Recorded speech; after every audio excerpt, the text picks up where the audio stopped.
on locations throughout the world. Standing passengers, please do not lean against the doors. Picture goers, we bring to you new films of interest. Chicago in State is next. Doors open on the left. The miracle of the motion picture. Please be considerate when talking on your phone or listening to electronic devices. Chicago's a nice town if you're looking for pizza. Welcome to 4 Stars, a Chicago Film Podcast, a podcast where we talk about movies set in Chicago. Each episode, we'll be discussing a different movie that's set in or was filmed in the Chicago area, its cultural/historic relationship to Chicago, and whether it's a good representation of the city. We want to figure out what makes Chicago movies different from movies about other cities, and to answer the question of what a Chicago movie even is. I'm one of your hosts, Jeremy Martyr, GM of the Heights Theater. And I'm Paco Alvarez, a journalist based in Chicago. And on today's episode, we will be continuing our heist miniseries, One Last Score, by talking about Steve McQueen's 2018 film Widows, starring Viola Davis, Colin Farrell, Brian Tyree Henry, Robert Duvall, Elizabeth Debicki, just a real cast of all stars. Liam Neeson. The cool kids. Yes, the cool kids. And we'll be joined by filmmaker Caitlyn Johnson. Before we get into that conversation, Paco, why don't you tell us what was going around? What was going around? What was going What was in the air in 2018? So this movie, the wide release, so originally it premiered at TIFF, but the wide release was on November 16th, 2018. I believe I was in Madison, Wisconsin. So I missed it. But something going on in Chicago at the time, funny enough, is the Chicago mayoral primary. So I think this was after Rahm had dropped out. But there was a lot of people trying to replace Rob Emanuel, a close no friend of the podcast. But there was a headline that interested me because it has a lot to do with the movie that we are talking about today. The headline was, in the Chicago Sun-Times, aldermanic privilege steeped in power, politics, and prejudice, critics contend. The article was about aldermanic prerogative, or sometimes called aldermanic privilege, and a group of lawyers headed by the Shriver National Center on Poverty Law was suing the city, contending that aldermanic prerogative had been used for decades to block affordable housing in the city's white neighborhoods. So aldermanic prerogative is this longstanding tradition in Chicago politics and Chicago governance that is not necessarily written into the bylines in any way, but it's just kind of like a thing that happens, which is that if you are the alderman, you kind of make the decisions on the ground when it comes to zoning and like businesses and like all this stuff, you know? So like, let's say you own a house and let's say you own a house and you want to like tear it down and build an apartment building so you have more housing. You would need to get your alderman's permission to upzone that property because obviously right now it's zoned for like a single family home or something. So it gives aldermen just a ton of power to decide what's going on in their ward, and obviously a lot of aldermen in times past have used it, and times current have used it to, you know, block. Really use it really well with zero selfish intention. Yeah, exactly. But these people are saying that aldermen were using it to back away from affordable housing projects in white neighborhoods because they would, you know, if they were to be built, then more Black and Latino people would move into them.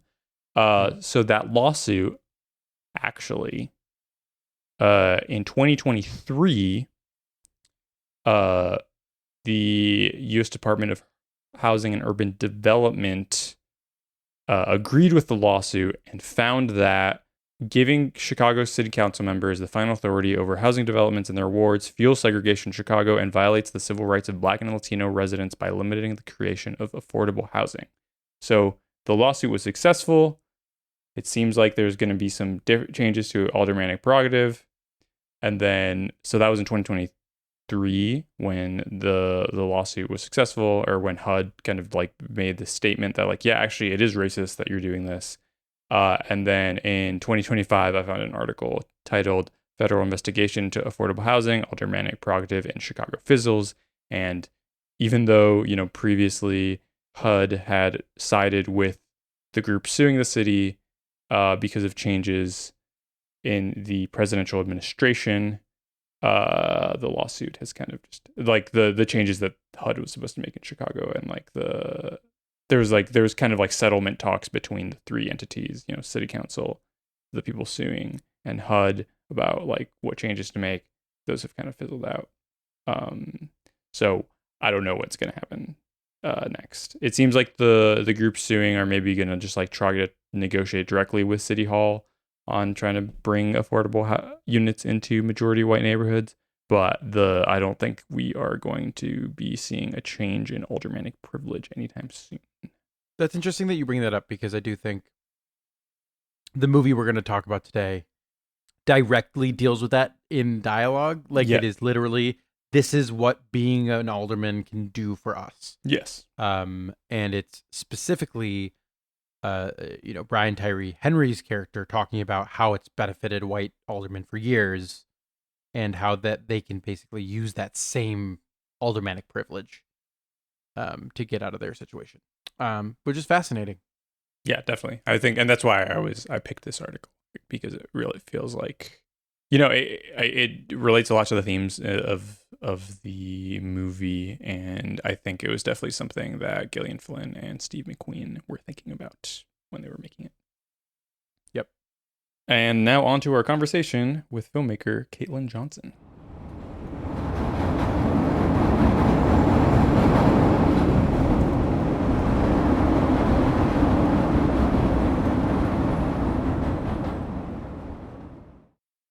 All right. And we want to welcome to the podcast. Welcome back to the podcast, really. Filmmaker, Chicago legend, Caitlyn Johnson. Welcome, Caitlyn. How are you doing? I'm doing okay. How are you doing? I'm good. Last time you were on, what was the last time you were on? In 2021, I had just moved to New York. Yeah, source code. But I've also been here intermittently. I was on an ER episode. Like I pop in, pop in, and pop out. But I haven't been on in a while. And the last official time you were on, it was for this movie, Widows. Right. We had you on for Widows in the past. Do you remember recording that episode? No. So I've been holding off on saying this to you, because I asked you to be on the Widows episode, and you were like, I should really be on for Widows. And I was like, Caitlyn, you've been on for Widows already. We recorded, just for context, for our newest listener, whoever that is, we attempted to do this podcast in the pandemic, Paco and I, and we recorded 6 or 7 episodes that will never see the light of day, including an episode with our current guest, Caitlyn Johnson, about the movie that we were talking about today. I only remember source code. To be fair, I think we were wasted. We were really drunk. It was 2021. Yeah. I couldn't get on a microphone without like 3 tabs of acid and 14 like butt chugs. No, yeah, I have no recollection. Can you get a month? Can I get a time? Like It was June 2021. Oh my God, that was a really bad time. What was I doing? There's no way to know. You were in New York. It was we were in that apartment up the walk up. Yeah, but I was bartending. I lied about being able to bartend. I was bartending that summer. I don't really remember much Hell of yeah. that time. And then I got the flu so bad. It was my first time like outside. So I got Oh yeah, when everyone got sick for the first time. I got really sick. So yeah, that summer is a bit of a fever dream. Yeah, no, it's been wow. June. I have to go look at my camera roll. That's what all the astrologers say on IG. Like, go back to your camera roll, see what you were doing. I'm gonna have to go back to June of 2021 to see So, what they're Caitlin, now doing. that you're back in reminiscing on your past, can you tell us a little bit about your Chicago origin story? How did you come to be in the city of Chicago, the greatest city in the world? Well, it all started when my grandmothers came out to Chicago in the 60s.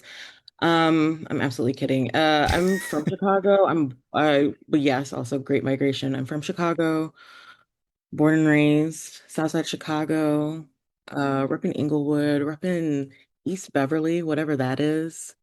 Black people always like to come up with like random, also I'm black. Black people like to come up with like random sort of like names for Chicago neighborhoods because they like live in like in between zones.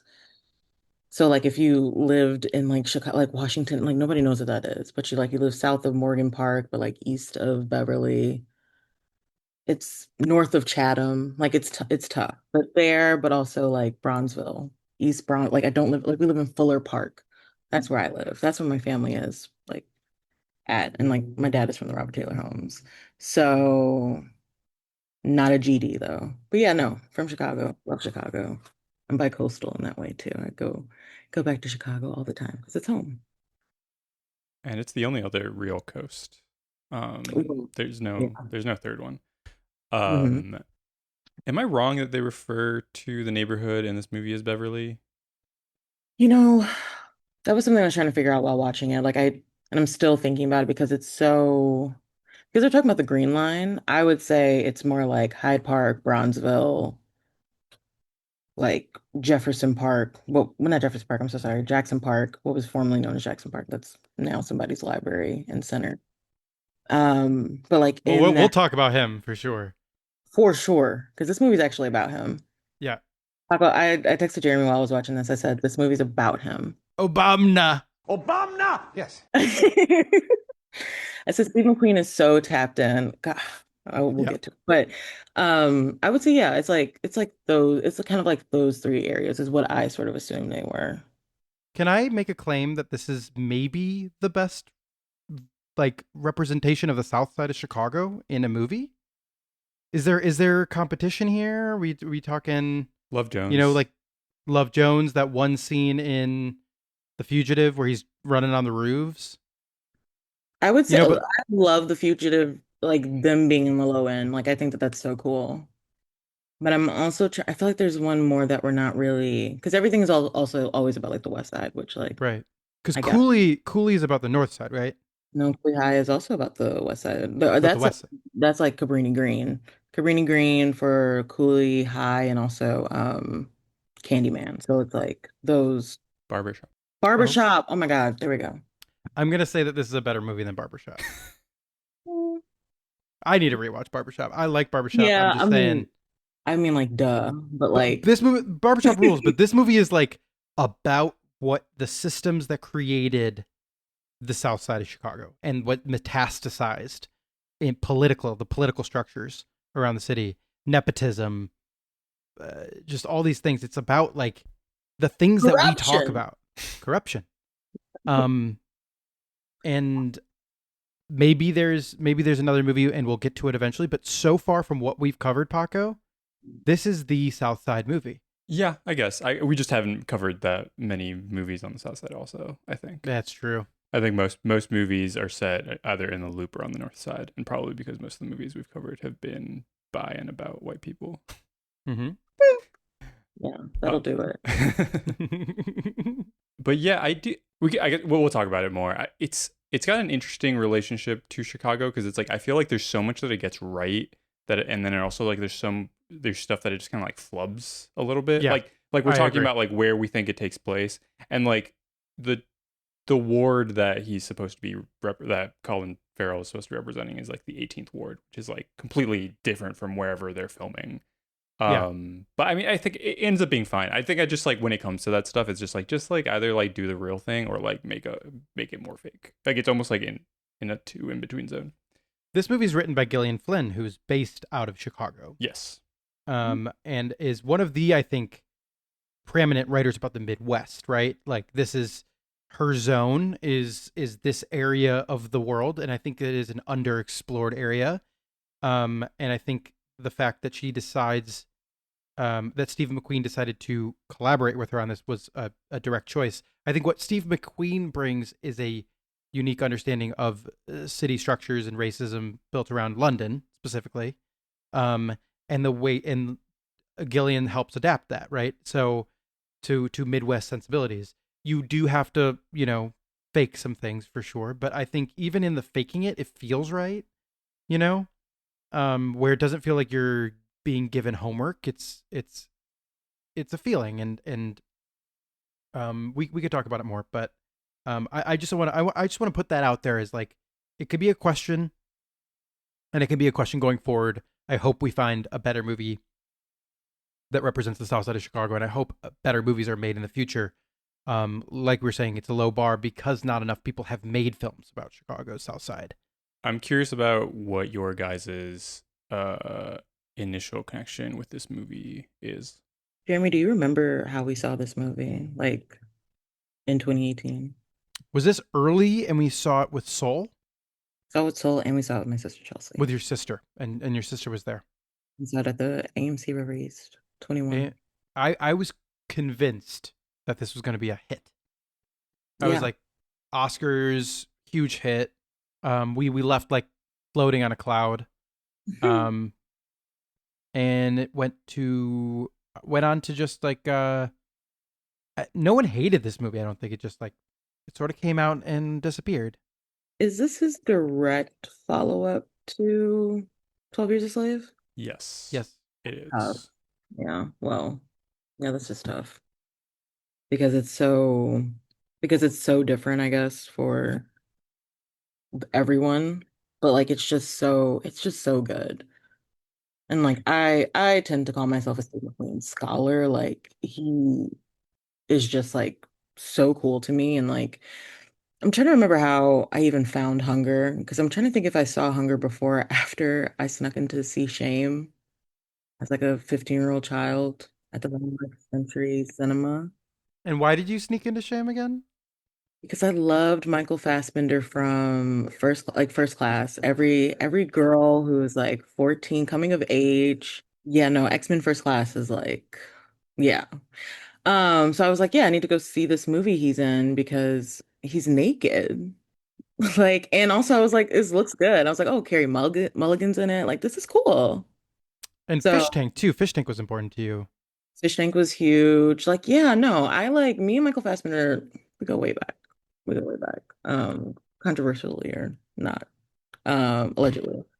Uh, yeah, no, I was really excited about Shane. But no, I love Steve McQueen. I think he is just like I'm sure we'll talk about that movie from a couple years ago later on, but like up until that point, like really honestly, record. He's a great guy. I feel like his early movies pre 12 Years, I feel like they were really big. I feel like the way I learned about him was like through Tumblr. I feel like they were really, especially Shame, like there were so many like gifs of like Michael Fassbender fucking, but also like images from Hunger, which is like a crazy movie. But a wall with shit smeared on it. Yeah. Just like a guy smoking a cigarette with snow falling. It's all very aesthetic. Emancipated Michael Fassbender as well. Mm-hmm. Yes. Like I don't know why him and Christian Bale in The Machinist. Mm-hmm. Numbers, skinny number. But yeah, no, you're so right. Because I feel like he's so. I mean, he was an artist, and I feel like he has such like an eye for images, and like that type of like kind of prestige look was very popular on Tumblr at the time. And something interesting I learned was about his connection to Chicago.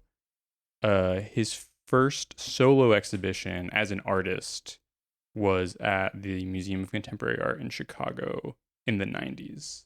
So he like had a connection to the city before. So he like had been here before, and like that's part of why he wanted to film here. I'm assuming he also probably like lived here for, well, I'm so sorry, not here. I'm in New York City. Lived in Chicago for a bit of time too because of that. That's really cool. Yeah. There is something about Widows that's like it feels feels a little far away. Like it feels a little like but there is something that is very like I don't know, a little intimate about it in a way that like it also just makes sense for like where Veronica and Harry live. Like that's like right there on sort of that area where MCA is. Like it's like a very sort of like point of view of it, even if it does feel like a little far away, you know? Yeah, definitely. And I guess I'm thinking about the art now. I'm just that connection. I'm thinking about the scene where with Colin Farrell and Robert Duvall where they're talking about the art. Art. It's art. Yeah. The art. Why does he have such a strong accent and his dad has no accent? You have to talk about the accents All right. because everyone's doing something. I love it. I love it. To be clear, I love that Colin Farrell's going for it because clearly him and Steve McQueen had a connection. And he's like, I'm going to go for a real Southside Irish accent. And then Steve McQueen meets Robert Duvall, and Robert Duvall's like, I'm not doing a fucking accent. But he I will round my A's. sounds perfect though. Like he sounds like I feel like I've met a belligerent white man like that in Chicago. Like of course, like who sounds like that. It's art. Like it's just what does he say? He says like it's just like it's not shit thrown up on something. It's or is it shit just thrown up on something? It's just I don't know, something about it. I believe him. He says it's shit on a wall or whatever. I don't Mhm. know. Caitlin and I actually have experience going to a Steve McQueen exhibition. Do you remember that? When we Yeah, were at Dia- Dia Beacon. yeah, you should tell everybody how you actually pronounce it. Dia Beacon? Yeah, there you go. This is actually what we're interrogating here, Paco, and I'm so sorry you have to be privy to this, is interrogating interracial relationships like this movie is. And this is going to be an episode of Caitlin and I working through our interracial relationship. Mm-hmm. And hopefully I come out as slightly better than Liam Neeson in this movie. Yeah, he comes out bad. Yeah, slightly better than Harry Rollins. He's crazy. He He's is so great. crazy. Sorry. Yeah, no, the exhibition in Dia Beacon was really it was like very sensory. It was like a very minimal in like Steve McQueen fashion. Um, but like the lights would change, and so like the mood and the music would also change. It was this massive industrial space. It was like in the basement of like their main sort of like facility. Very cool. You're Very supposed to like lay down and like hmm vibe out. It was honestly was cool.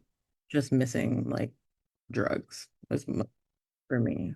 And I think that was only at the beginning of the exhibition. I think he had more that was coming. We went in like February, and I think like the full exhibition was going to be open until May, but it's very cool. It felt very much so like an entranceway before you get into a club, Yeah, absolutely. but it was interesting.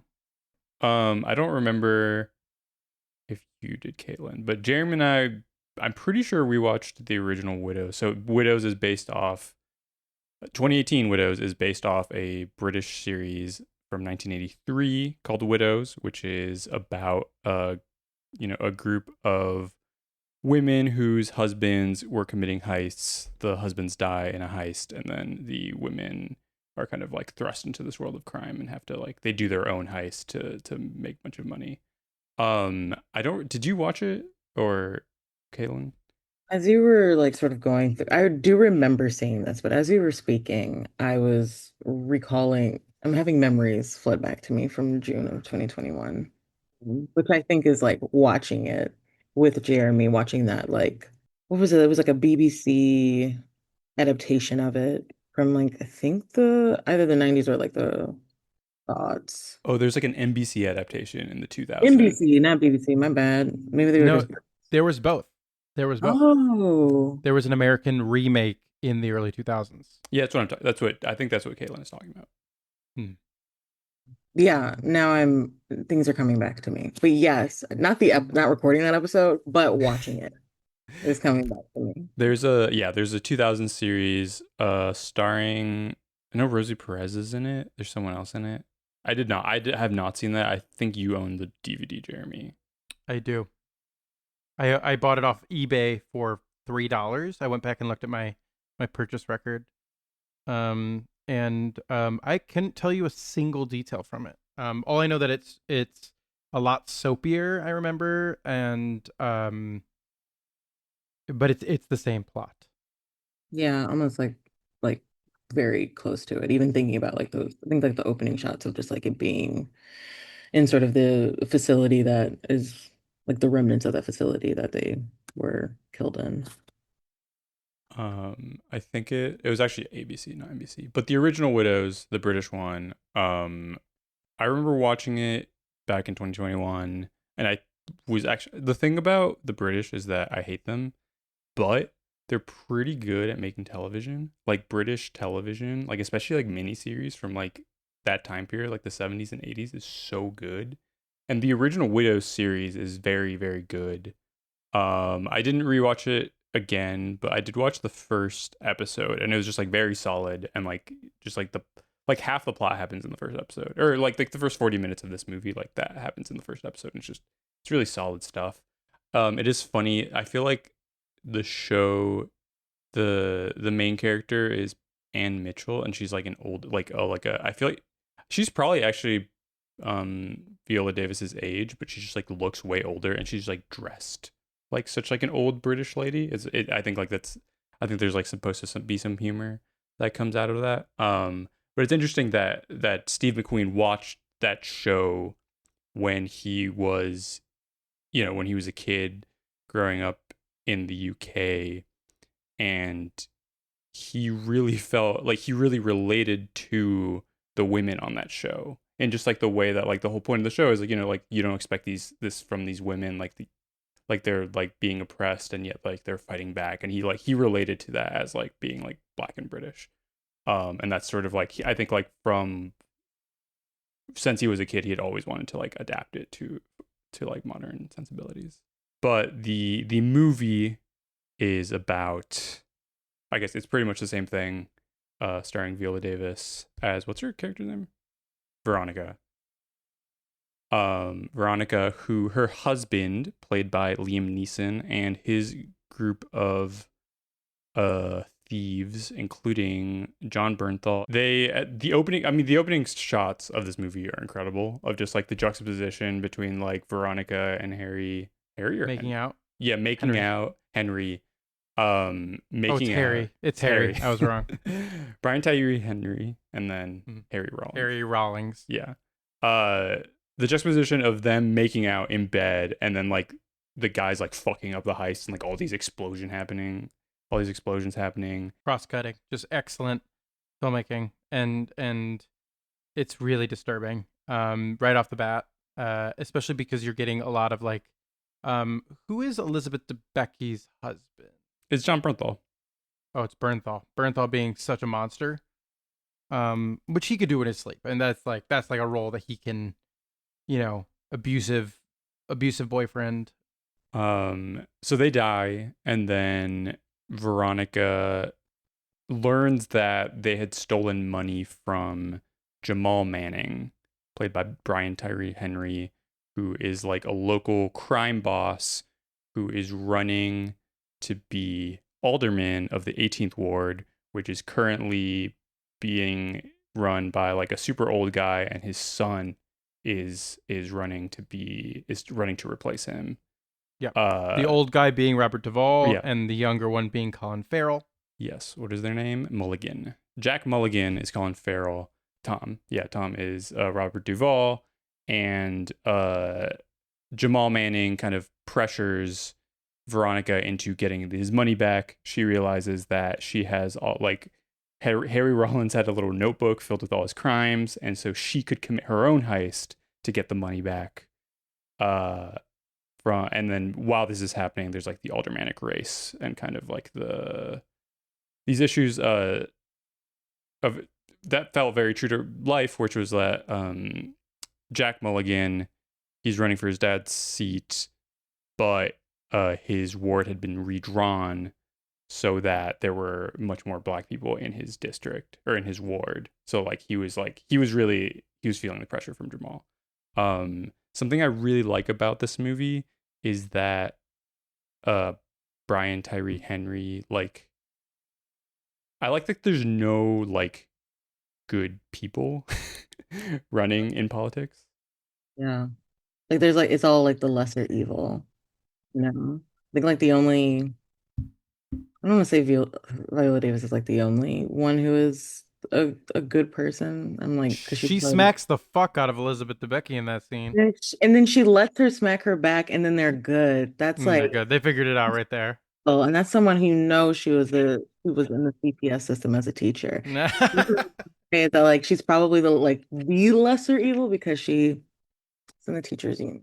Can I Like point out, like, okay, I know we're hopping around, and we'll go back to being on course. My absolute favorite Chicago detail is Viola Davis showing up to the meeting between the two Mulligans, and Colin Farrell saying he doesn't have time to meet her, and then his dad going, "You always have time to meet with the teachers union." so funny. It's so good. It's so specific, and honestly, like, people who are not from Chicago do not understand the relationship between unions and power, especially aldermanic power. So the specificity of like different groups that work for different, political operatives and operations, and then the church being involved, right? Them vying for that feels so lived in and so accurate. And I've just never seen a movie that actually depicts that. It's always the mayor or something that that is a little bit beyond, like, it's this. Well, what Paco looks like he's disagreeing with me. There's one movie. I don't think it does a good job of it, but there's just one movie that I remembered, which is Primal Fear. Also has a lot of these elements. I need to see Primal Fear. It's not. That's true. It's not that good of a representation, but it does deal with these things of like gentrification and like In the Pilsen, church and the yeah. church. That's true. That's true. Like, that movie actually kind of stuck with me more because of those details.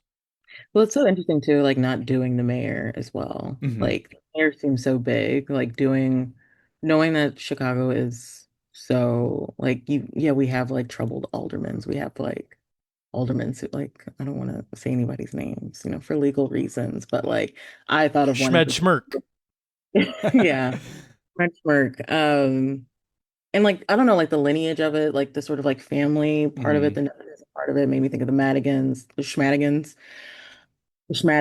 It's just like there's so many things about it that's just like that stuff is like really, really cool to me because like and I'm thinking about like Schmaley as well. Like Yeah.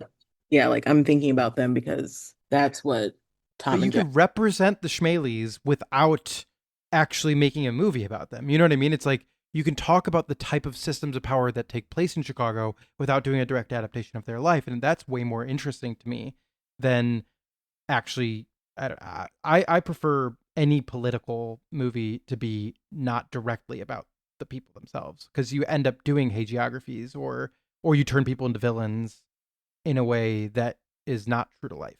And I like that, like, there's shades of racism in that family. Just shades. No, there's but like the dad is way more outwardly racist, Mhm. but that's Colin Farrell's still racist. No, definitely no. He just bristles against his dad's outward racism, right?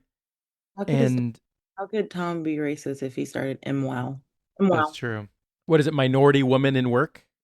Minority women. I forget what the O stands for. Of work? Of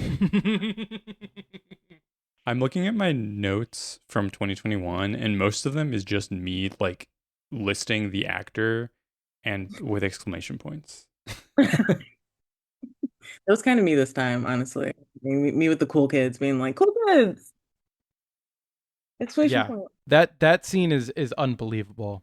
You wanna talk about that scene?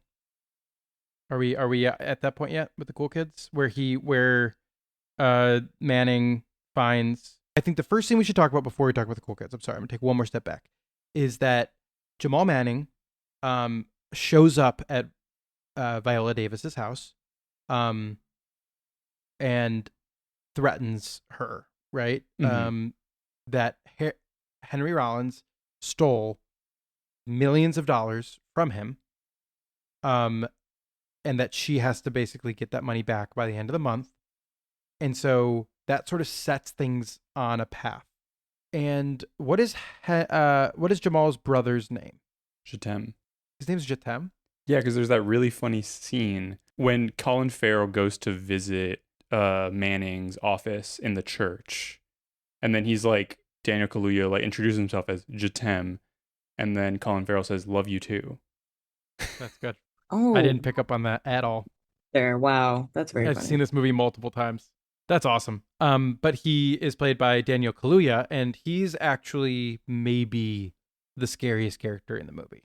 The eyes that are so famous from him that he uses to represent such empathy in certain roles. He uses like a shark in this. He's just hunting people. He's like staring them down, stalking people, chasing them, and in the scene that Caitlyn was talking about, tracks these two guys down who ended up maybe being the reason why the money got stolen, or it happened under their watch. Yeah. And they're rapping inside of one of those gym boxes where you keep like equipment overnight, and they're played by the cool kids. And Daniel Kaluuya is feeling them. Like he's feeling the vibes. Like for a second, you see him soften a little bit. Also, I think one of the best parts of the scene too is also he's reading a book Mhm. right beforehand, and he puts it. He like you can see him finishing the page, and then he puts the bookmark in. There's truly no one like him.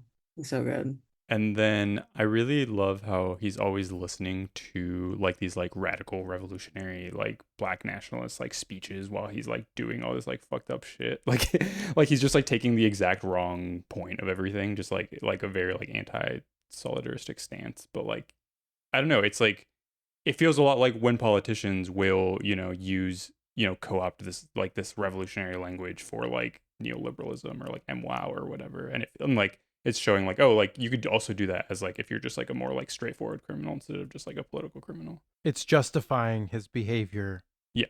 for causes that he's not championing. It's also like a desperation thing. It's a desperation thing with him that comes from clearly like a place of trauma, and I think he plays those shades. He's complex, despite being intimidating and scary, which he is, and he is literally like at the end the person who's pursuing our leads. He is a complex human being. Do you want to talk? Is there anything else you want to say about that scene?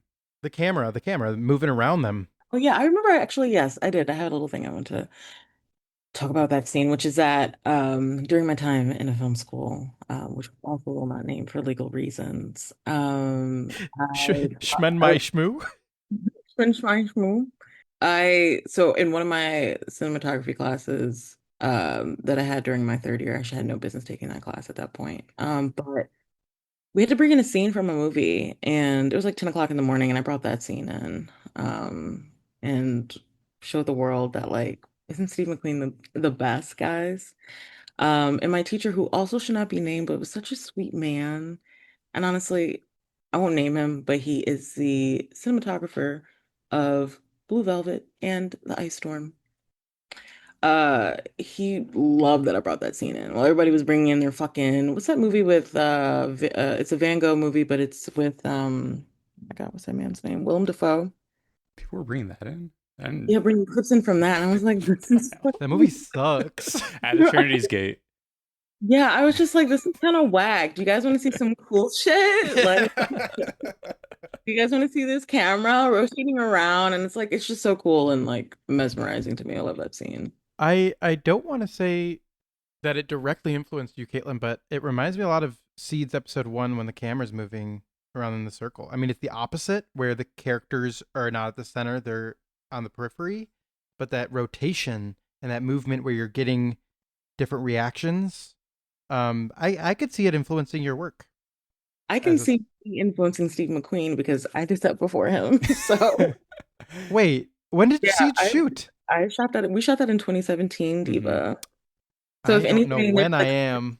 there's like a center. Well, none of us remember anything about our lives before today, but the That's so synergy embarrassing. between me and Steve McQueen, that's mostly probably what it is. You might have been Right. filming at the same time because this was filmed in 2017. Isn't that crazy? And he was in Wow. Chicago. I was in But home Homewood Flossmoor. Flossmoor. You know, two ships passing in the night. Amazing. I love that scene a lot. I think the scene that the detail that gets me is when he tells him to run away, Hmm. and he shoots him in the back to make it look less professional. It scares me. Guns are really scary, and this is a movie that is more in the Michael Mann vein of really making gunshots loud, ringing, and scary. Anytime guns are going off in this movie, it reminded me of a Michael Mann movie. Yeah. I had to turn it down. It was loud. It was loud. Yeah, I wonder how much of it is like Stephen Queen is British, so he's just like like guns are like a crazier thing to him, you know? Knife fight. So the different characters that we have in the heist themselves, I think we should introduce them. Yes. We have Elizabeth Debicki, who I think on record has the longest neck a human being has ever had. I call her Elizabeth the Necky. Should you cut that out? I think that's fine. All right. Allegedly behind it. It'll be fine. I love her in this movie. I think she is probably, this is the first time I ever saw her. I didn't watch any of her other roles before this. But she's been an actress. I think I've been very much so invested in her work since watching this movie. And it's been nice to see her, kind of become one of the actresses in the mix. I know like she hasn't really been in anything huge since Tenet, but she's been in movies. She hasn't like disappeared. She was Princess Di in The Crown. Princess Di in The Crown. Yeah, I That's think very the true. lesser the princess dies, though. You watched The Crown? No, well, tangentially. Tangentially. I'm not gonna say that word because maybe I'm not pronouncing it right. My parents watch The Crown, so when I'm at home and they're in their crown feelings, When I'll you go say home. your parents are watching a show, Caitlin, it's always the most like it's always a different type of show. It's never the same type. Can't box them in. Can't box in the Johnsons. No, they're really they're all like my father's always been someone who's very like a hand on the pulse. Like he was the one who put like the family on Grey's Anatomy. Like it wasn't the other way around. Like West Wing, he used to watch Jag. I don't know why he liked Jag. Jag is like the one where I'm like, I don't get it. What's But he Jag does about? Jag. I don't like that we're saying it so many times, but Jag is about whatever the sort of in the Navy, like their corporal, like their law, like the it's ridiculous. I can't even explain it because I don't know.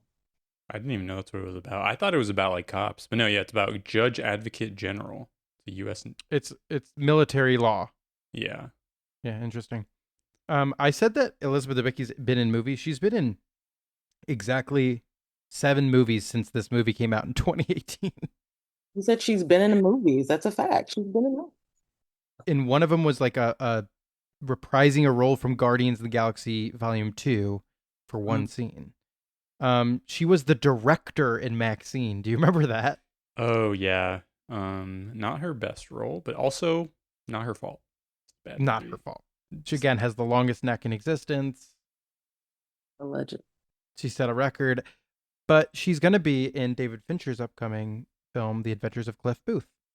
So we all really think that's gonna. It's really gonna. One thing about it is that it's really gonna exist because it will be on Netflix. Sorry, but she's really, really great in Tenet. And she's really great in Widows. Like I think she like is so I think she was the one I was taken with the most while watching this again because that scene where her and Viola Davis really do. I don't know why I'm having such a hard time pronouncing that lady's name today. Viola Davis. What they do in that scene is very like that is soap opera. Like that's probably the most like soap opera scene. Also Which scene are you talking about? where they slap each other. Like that's just like so and the way they do it, but it's just amazing. And like because the Necky like slaps her, she feels like she can like be honest and open with her. Like Ronnie thinks she can like do it. And I'm just like, that's so cool. Like this, it's a great performance. I And think that that's they're the third time she gets hit in the movie, and it's in the first 45 minutes. yeah. Because she gets hit by her boyfriend. She gets hit by her mom, and then she gets hit by Viola, and she smacks back at that point. It's really great. Like seeing that sort of performance, that dynamic. Like they feel safe with each other. They're not friends by any means, but they're like sisters. And then they round out the crew. I guess not rounding out, but the third member of the crew is Michelle Rodriguez, playing what's her name? Letty? Linda. What? Racist. Thin line, kid. What? Harry Rollins jumped out. It's Linda. It was always Linda. Yeah, it was always Linda. It was always Linda. Her performance is very solid, but I think she's the one who blends in the most. She has the least to do. Like, what's her bit other than having kids? She's always saying she has kids. Yeah, that's kind of the only thing. And then Cynthia Erivo also has kids, so it's like, all right. Yeah, but Cynthia Erivo has one other thing that no one else has. She runs. Yeah, she runs. She can run her little ass off. She's running so much. I think ooh, I almost said it too. Linda. I would think Linda. You're crazy. Like Who's Letty? I don't know. I have no idea. I went to high school with a girl named Letty. I think something that like Linda does, like That's I her think. character from Fast and Furious. Oh, there we go. I was All right, you guys jumped down my throat. well, she's so synonymous. Um, I think the thing that she also has is like it's that shop, Mm-hmm. and Yeah. then it's also there is implication that because I think the reason why her husband's mother can take her kids is because she came from prison. There's like something that happens when they're talking in sort of like Harry's like layer. I don't know what it is. That like sort of implies that like she like what her stakes are in the situation. Yeah, and her husband was maybe the worst. I guess like John Bernthal was like literally beating up Elizabeth Becky, but her husband was taking the money for the rent of her store and using it to gamble at Arlington, and then like her store gets like everything gets like taken away because of the gambling debts. I would say Harry Rollins also pretty bad. Yeah, I guess I guess they're all kind of terrible husbands. All pretty terrible, but like leaving your spouse in like dire situations, your family, your kids in dire, it's so like to go gamble too. I'm like, girl, like it's so insane. Yeah. Where It's you're funny like, that Lucas Haas is maybe the most positive representation of a man in this movie, yeah, or the driver. I guess the driver. Yeah, the driver. Yeah. Bash. Bash. I almost called him Bush. You you shaved your bush. Your Bush. Um, Your I Bash. And the bowling guy. Oh yeah, the yeah, poor but yeah. Mitch. There's a reason why he's in that wheelchair. We could cut that out.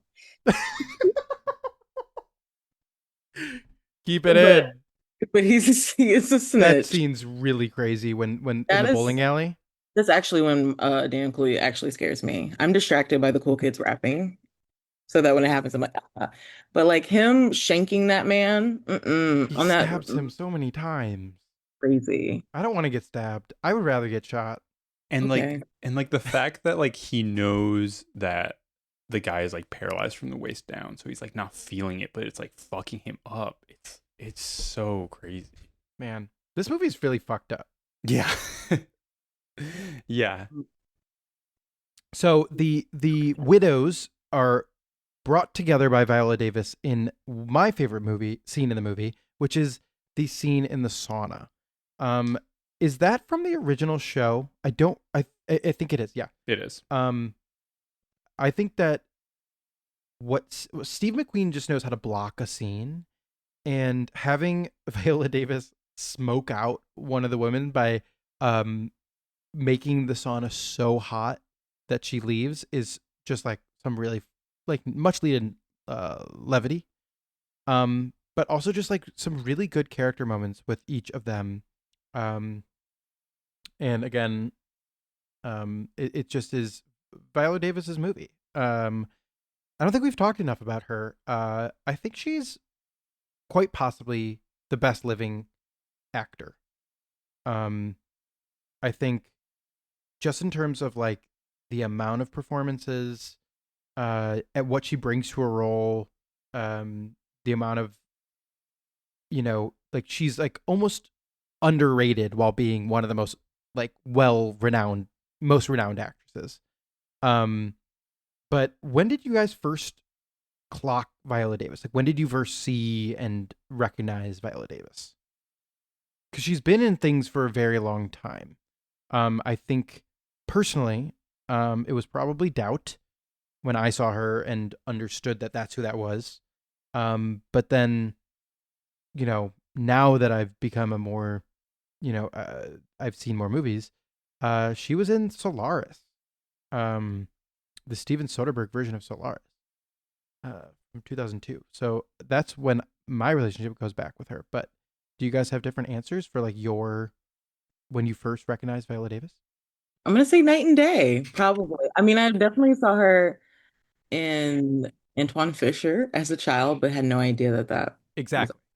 She blended into many movies. She was a character actress for a What do while. you mean by that? How does she blend into Antoine Fisher?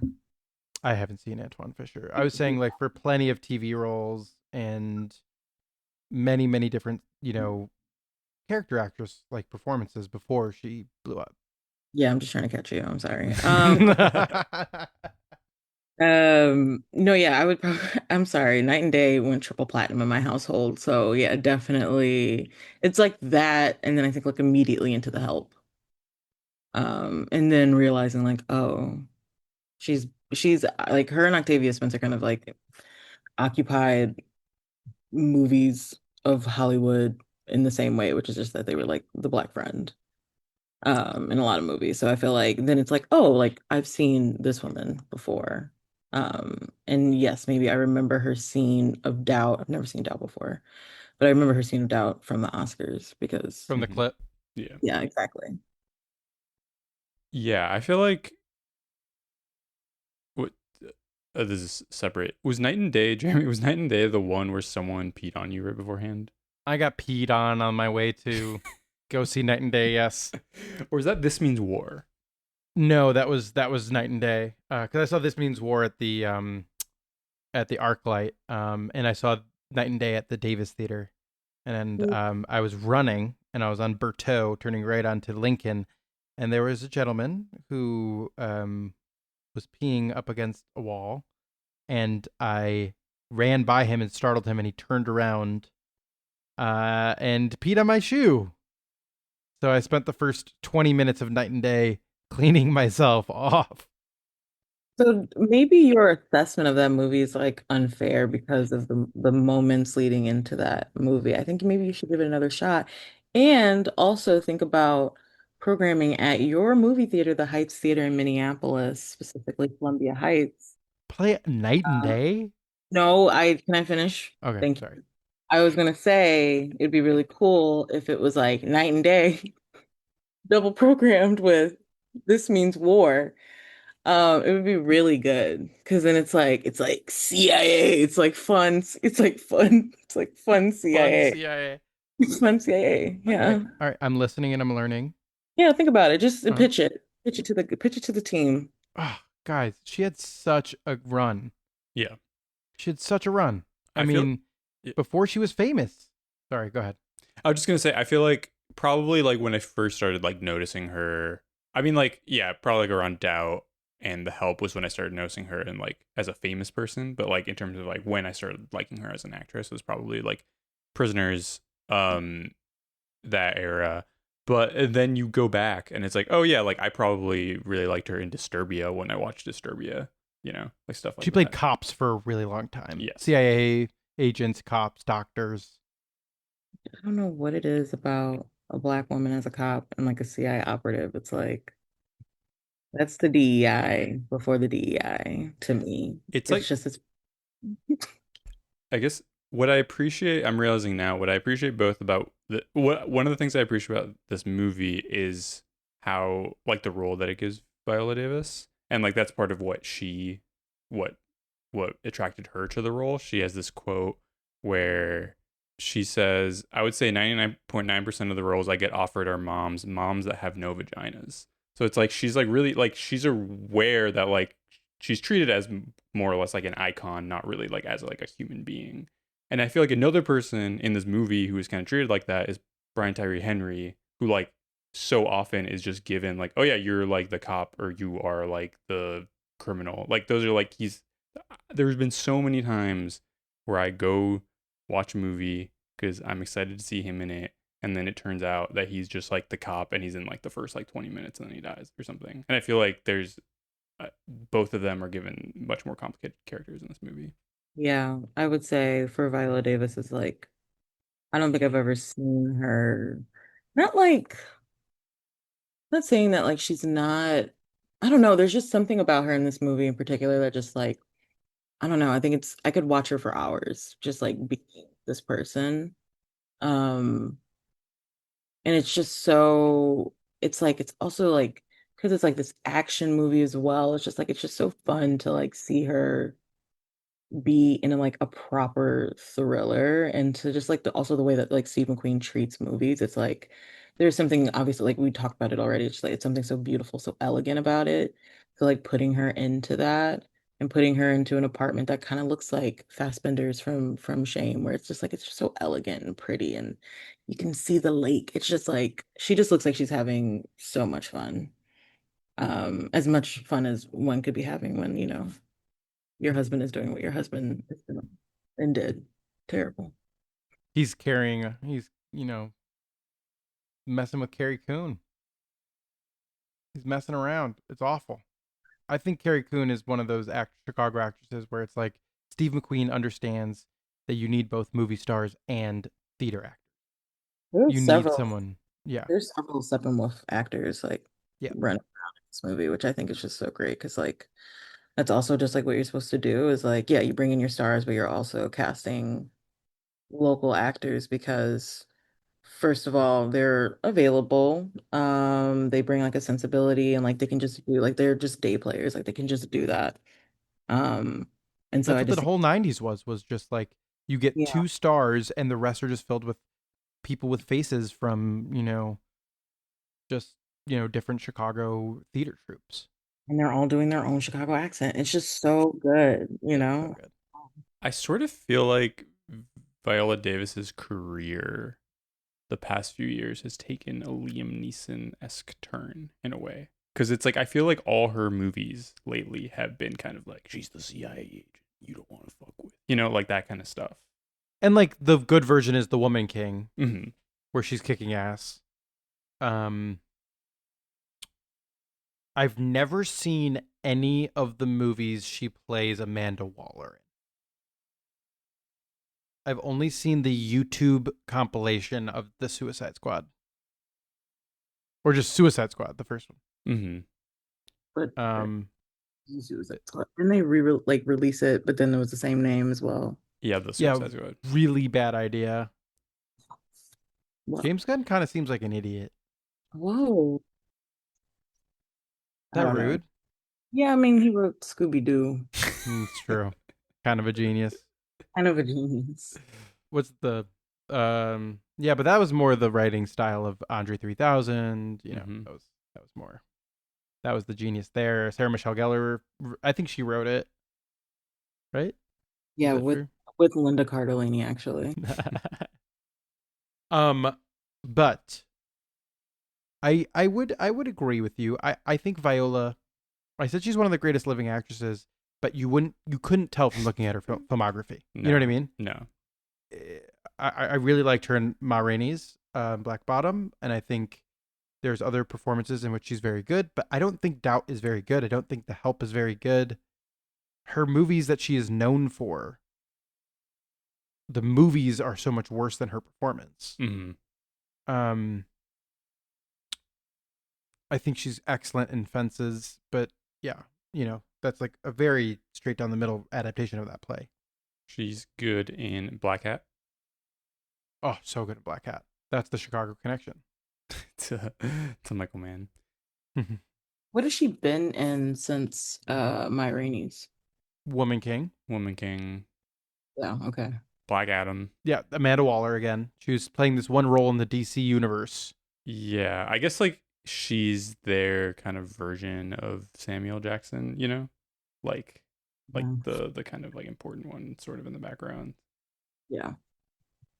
She was in a really bad movie with Sandra Bullock and John Bernthal on Netflix.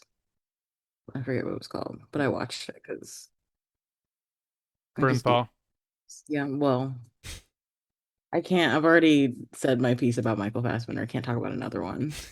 Well, he's in this movie. There's a trend happening here. Um, so Do you want to work through that? not here. But I talked to Candace next week, so I'll talk to her. Yeah, no. Well, that Well, sucks. let's talk about her performance in this movie because I think it's a skill piece. I think that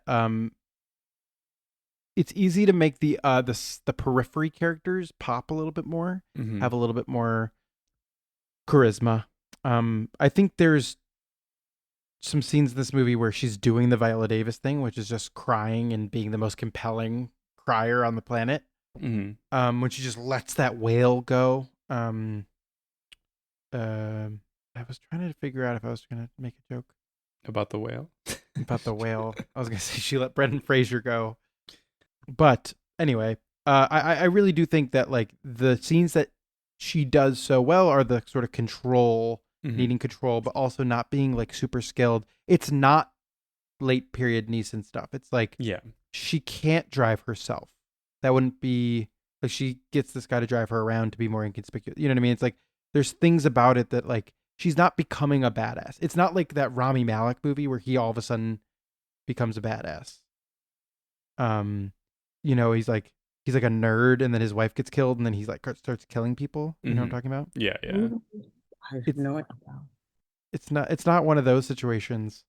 It's like a realistic version of that. While also being like when you're pushed to the limit, what can you achieve? And like Elizabeth Debicki, she doesn't go buy a shit ton of guns. She has to convince someone else to buy her a gun. Like that is a really well observed version of that. But she does use her skills. She is able to talk about her experiences and she's like lying about an abuse while also being someone who's been abused. So she's drawing on her own experiences to get the gun. It's really interesting. I love that scene at the gun show. I love the auction. Mhm. I love that you just go to Indiana to get stuff. Like I Yeah. love this movie's so good at just being like real. I'm like, oh, that's so real. Like, yeah, we go to Indiana for fireworks, guns, and for auctions. Yeah. But also, I love there's a line that the little girl gives her, who's with the woman at the gun show, where she says to her mom, like, "You always say a girl's best friend is her gun." I thought that was That's I've never heard that line before while watching. It is that's a so Gillian Flynn ass line. Yeah.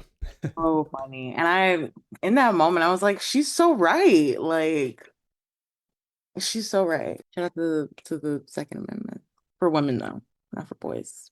Yeah. We kind of I think Jeremy, you kind of mentioned about Michelle Rodriguez that she was sort of her character isn't given that much to do. I do really like the scene where she's trying to figure out what building, like they have like the floor plan or the blueprints for some building and they're trying to figure out what that is so that they can like commit a heist. And she goes to that guy's house. Oh yeah, and he lost his wife as well. Yeah, and she pretends. Well, I think like part of it is like real grief, but she's like kind of pretending to connect with him in order to like manipulate him into like maybe helping her. And then like they kiss, or he kisses her, and then she kind of is like, "Oh, sorry, I can't believe that just happened." Like she kind of takes the blame for it so that she can like have a way out of the situation. I thought that was pretty funny. It's an interesting performance. I really love Michelle Rodriguez. Ana Lucia from Lost, of course, we all know her as Letty. I want to reiterate her name is Letty in the Fast and Furious franchise. Is it called Girl Fight? The boxing one? Yeah, girl fight. All one word. Oh, one word. That's what I did wrong. Okay. But no, I think Michelle Rodriguez has the ability to be a really good actress. I think she also has the ability to phone it in at times. Do you remember that movie from a few years ago? I think Caitlin, you and I watched it together. Where it's like she dies tomorrow, you die tomorrow. She dies tomorrow. She dies tomorrow. Michelle Rodriguez is in that and is really good in it. Kind of an understated movie. But I would like to see Michelle Rodriguez being more tough. That's not Fast and Furious. Yeah. That's not Fast and Furious. Yeah. That's a paycheck. Well, yeah, and like I think it's a big part of her career, but like I think when you see her outside of those movies, I don't know, I usually enjoy it. I also wonder if it's like so much of the casting of this movie, which I think is just so interesting, is that like DeBecky sort of represents like the Eastern European Mm-hmm.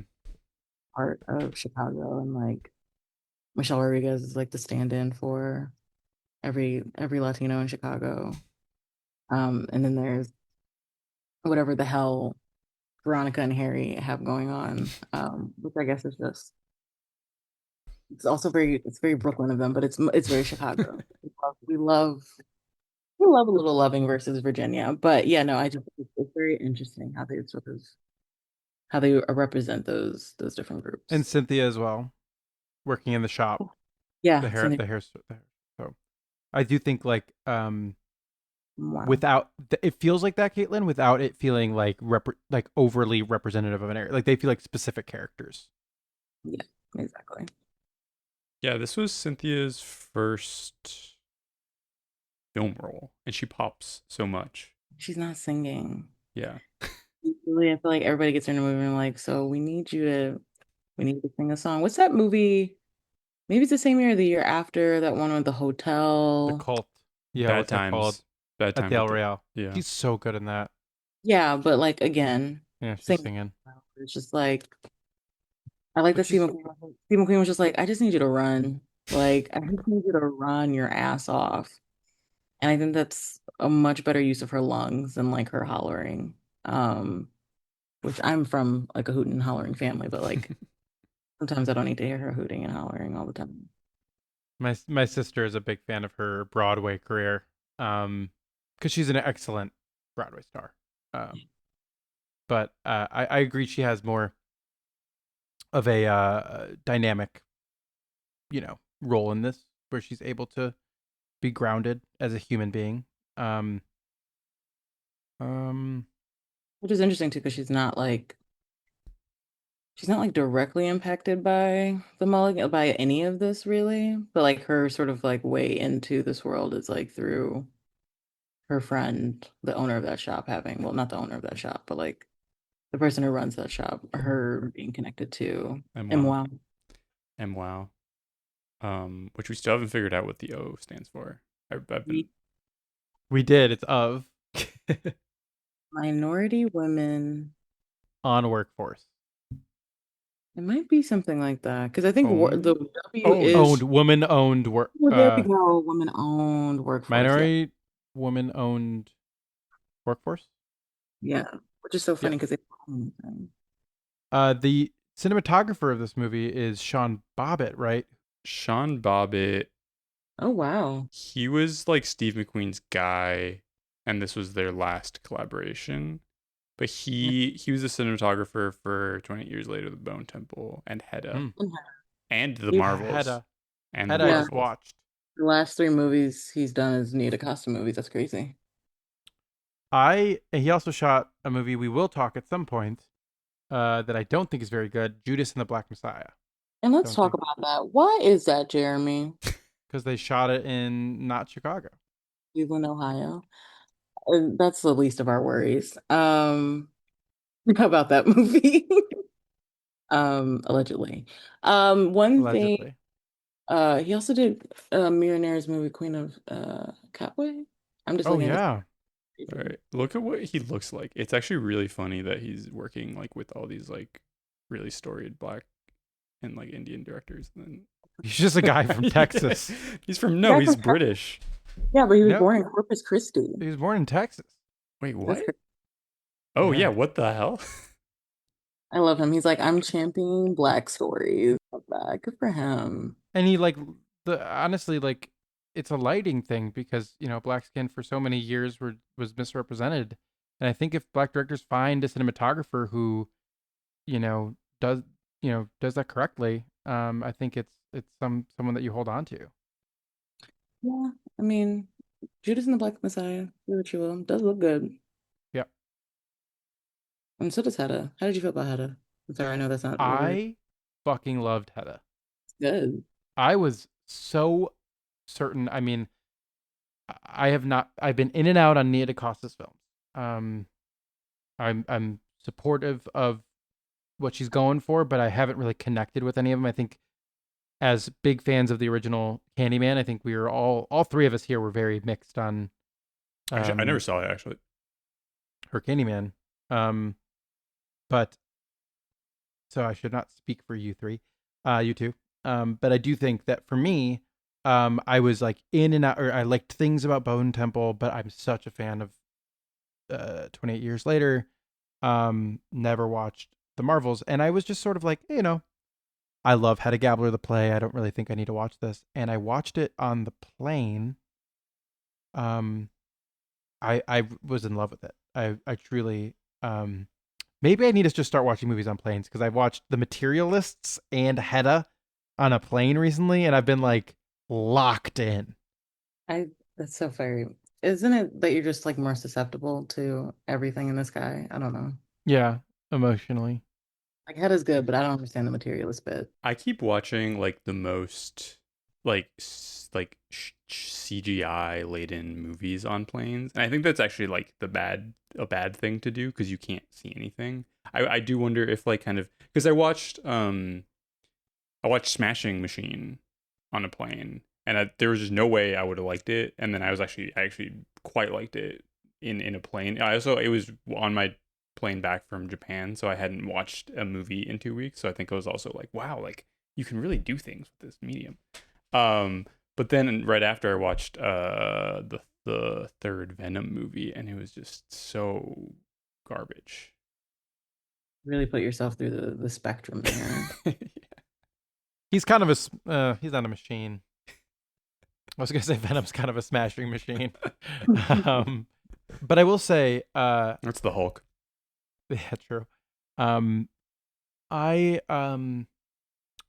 on the plane they have a section now that is under 2 hours, which is how I got to The Materialist. I would never have picked that, but because I was on such a short flight, both times, both Hedda and The Materialist are under 2 hours, and I could have watched like I don't know anything else, but I specifically picked The Materialist because I was like something I can fall asleep to. Mm-hmm. I'm not gonna like this, and I ended up really liking it. So, I think I don't know where I'm at with Hedda, but I had just seen Hedda Gabler on stage at Stratford. So the material was so fresh in my mind, and Paco, have you seen Hedda? Not yet. They gender swap the guy who she's the author, the writer who Hedda Gabler is obsessed with, and they make it into a sapphic relationship, and it's so well done. Like I don't know, maybe that sounds like it could be a little pandery or whatever, but it's not. It's very clever, and it fits the material really well. And I think it's a very, very smart bit of adaptation, and I'm really looking forward to what Nia DaCosta does next. We're not talking about Nia DaCosta. We're talking about Stephen Quinn. That's our time on Candyman. I'm excited for her. And it's also just really cool to have 2 movies in a year. Mhm. It's great. And such different types of movies, like big Hollywood, smaller movie. And she's a graduate of Shmen My Shmoo, right?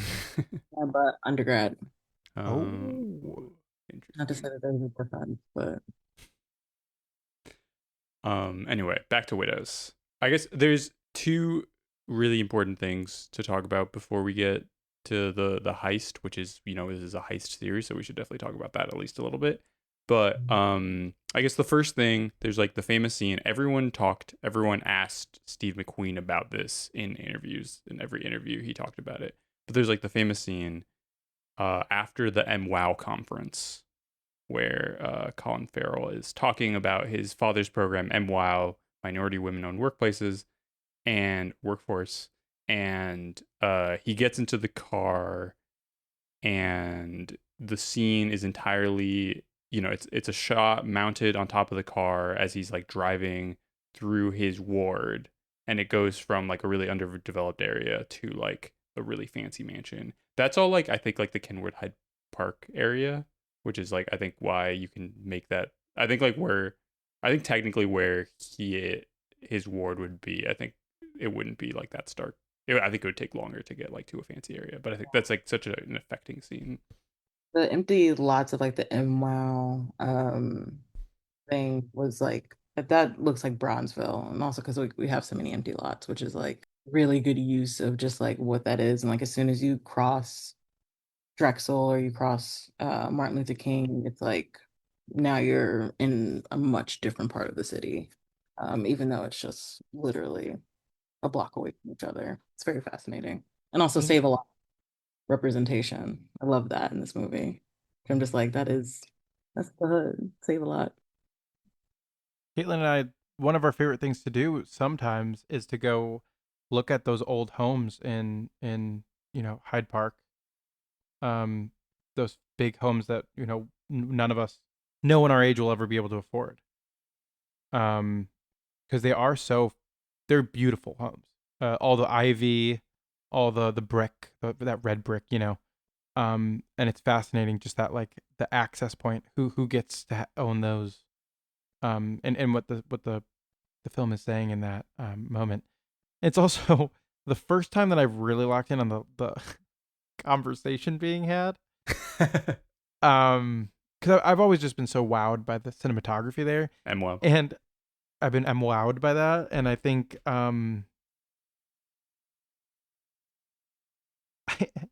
I don't know if it just was a little bit corny this time, just the conversation, or maybe just like he's a corny guy. Yeah,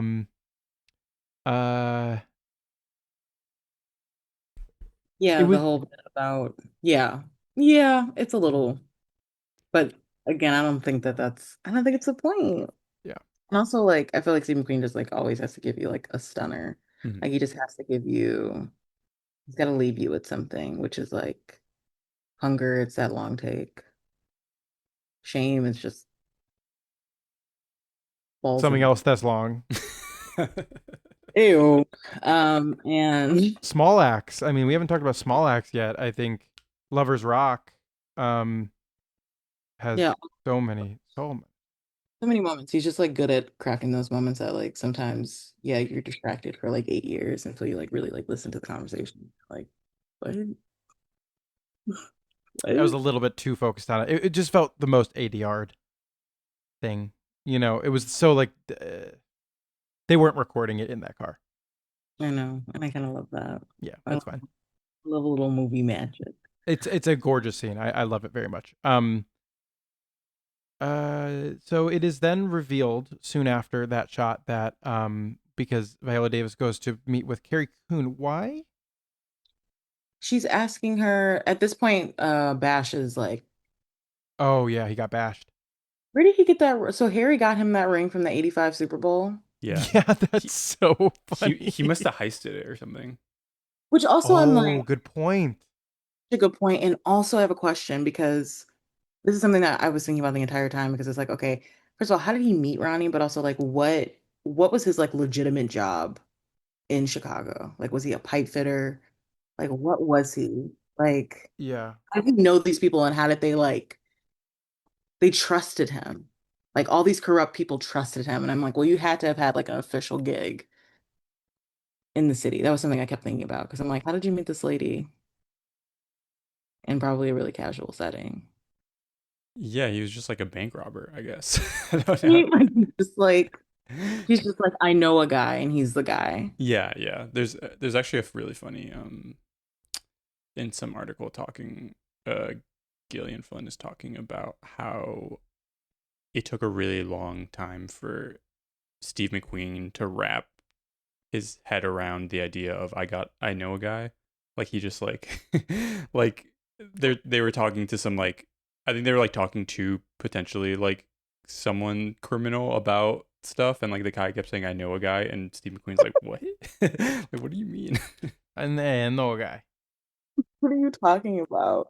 That's very funny. It's so British. Wow. But yeah, Bash has already been gone, so that's why she goes back to Carrie Coon's place, which is crazy to show up unannounced. That's not the crazy part of that scene. Unannounced with your dog. Oh yeah, that is kind of crazy. To just let your Can I dog put my run dog around down? in an apartment. Can I put my dog down real quick? Knowing Olivia's she's on her own heist. She's heisting some food. She's heisting some snacks. I love that dog. I love how that was the thing this time around. I was just like staring at that dog anytime. Well, do you know what else that dog starred in, Paco, that same year? No. Olivia, the dog, starred in Game Night. That's the dog that Jesse Plemons is holding in Game Night. Anyway, So quite a year for that dog. She's incredible in that scene where Brian Tyree Henry, like she's wailing. Yeah, like she's I don't know if that's ADR, but she's doing it so good. There's a moment when they walk into, I think they walk into, I keep calling it a lair because I don't know, his headquarters, Harry's headquarters, where they walk in when like the first time, and Olivia's like, she takes every moment. Like there's no small parts. So good. I think in the TV show, I believe the dog gets killed, which I'm really glad they did not do in this movie. Viola Davis said about this dog, I don't own a dog in life. So I was complaining, like, I've got to work with a dog. What if the dog licks me? Dogs are nasty and disgusting. Within the first 5 minutes, I'm kissing the dog. I'm holding the dog. The dog was on my chest. I loved that dog. And she came to me so easily. Oh, so sweet. There's always that one dog. Like people love to be like, I don't like that dog, and then they're like, this dog is my life. Child, that's my baby. No, Olivia's so. What's her birth name? What is her like? Olivia. That's her name. Yeah, and she's still alive. Caitlyn before said that Olivia passed away, but that's not true. I think there was another a screen dog who died recently. Can't remember who. God rest them. But yeah, no, I love Olivia. Is she retired now? I'm sorry. Retired. There is a Ringer article about Olivia, by the way. Yes, that's really funny. She's amazing. She's so captivating. Mm-hmm. It's around this time. Oh, I guess. Do you want to? Were you done? I guess we didn't talk about what happens in that scene. Oh yeah, we can talk about what happens in that scene. Well, the reveal of the film is that Harry Rollins. I keep saying Harry. It is Harry. You keep saying Henry. It's Harry because it's like Henry Rollins, like the singer. What? Henry Rollins. Oh. It's Harry Rawlings. Yes. Okay. Who it's revealed that he orchestrated, Liam Neeson's character orchestrated, the heist to go wrong, and for him to escape and to fake his death, and to run away with Carrie Coon. Not running away because it took them too goddamn long. Yeah. Well, they couldn't get the money away, and it's revealed later that he's working with Jack Mulligan, and like he had like done the heist of Manning's money partially at the behest of Mulligan, right? Yeah. And then we also learn about one of the reasons why he faked his death and kind of like the tension in his and Veronica's marriage is that they had a son who was murdered in a police shooting, and it kind of like really ruined their marriage. This is the part of the movie that feels the most like 2018 to me, like it's kind of like we already know her. I feel like her character is already like complex enough, and like there's already like this element of grief, and that I had completely forgot about that aspect of it. And that's But what's in the background of that scene? Obama. Yes. I do think that my big criticism at the time was this scene. And Is it rewatch. because Go ahead. of just like the really like misappropriation of the depiction of the Chicago Police Department? I don't think they've ever done that before. Yeah, you're right. No, the reason I didn't like it is because I just don't think it's good to disgrace the men and women in uniform. Um, I think that that's really my main issue. They've never used a phone book to do Never. anything. To never do No, anything wrong, no. allegedly. Um, sorry, the Chicago Schmalice Schmapartment. I agree that the scene is very 2018. It's very blunt and in your face. But what it says about Liam Neeson's character, I think, is really interesting. His inability, I think he really does love, you know, Viola Davis's character, and Ronnie. he's unable to um, submit himself to the grief that comes with proximity to blackness, and so he runs away from it. He obfuscates his responsibility to his partner, and the horror of what is inflicted upon young black men in this country. So I think it's Caitlyn just did a little clapping emoji on the Zoom. It was good timing. I think I agree with that. Like I think that's like a solid read. I think it's just like the way that it's filmed just felt really kind of rushed. It was a pickup. Mm-hmm. Okay, interesting. I also just feel like, yeah, a little bit of an afterthought. I think also maybe like a little contrived. But I think I don't know why something about the sort of story about the Green Line extension, the neighborhoods that they're shooting in, the Obama of it all, just made me think like, oh my God, this movie is about Barack Obama. Like me high Sunday morning watching this movie, just being like, yeah, this movie's about Barack Obama, and like, well, Steve McQueen, finger on the pulse, just like knew what we were really dealing with in here, you know? False hope, sticking your head in the sand. You know what our city went through for like the 2015 to 2018, right? It's like such a specific time in American history, in Chicago's history. It's really interesting stuff. He's a smart person. That Steve McQueen. And Caitlin, you said that it's about Barack Obama, but can you speak a little bit more to that? I think just about sort of like why that rezoning of that area, this sort of Ward 18 is even happening. It just makes me think a lot about just sort of what is happening now to Jackson Park, or what was formerly known as Jackson Park, and thinking about the implications of for South Shore, like all these different stakes now in these neighborhoods that didn't no one cared about. Now we're getting a grocery store where the Robert Taylor homes used to be, and it's because there's going to be more people in Bronzeville. They're gonna now we finally have vegetables like in the desert. It's like all these things where it's like, you know, because of this massive change to a neighborhood, to multiple neighborhoods, it's like there's going to be such a ripple that comes with it that like I don't know, there was something about watching this movie in this very specific time that like with my dab rig in my hand being like this movie's about Obama. Um, I think which yeah, so much art from the early Trump era is so awful. Mm-hmm. And this is one that like it goes more cynical. And the movie that it reminded me of is Killing Them Softly. Have you seen Killing Them Softly? That's a movie that's set in during the 2008 election, and it's so fucking cynical about Obama. you guys have showed it for some reason. I can't remember Yeah, it why. was the F Cinema Score series at the Music Box. Yeah, there we go. I here, there we go. I got another programming idea for you. The Obama series. Great. It'd be so good. It's widows and killing them softly. And The Dark Knight. And the Dark Knight. The Dark Knight really feel. I know that The Dark Knight filmed probably before Obama's presidential campaign and was released before he became president. But the last time I watched The Dark Knight, which we will talk about someday, I'm sure, I was really Why? struck. I was really, because Christopher Nolan was raised in Evanston.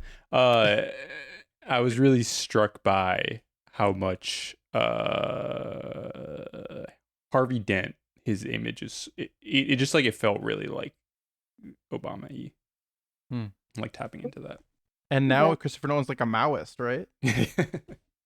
My goat. Isn't who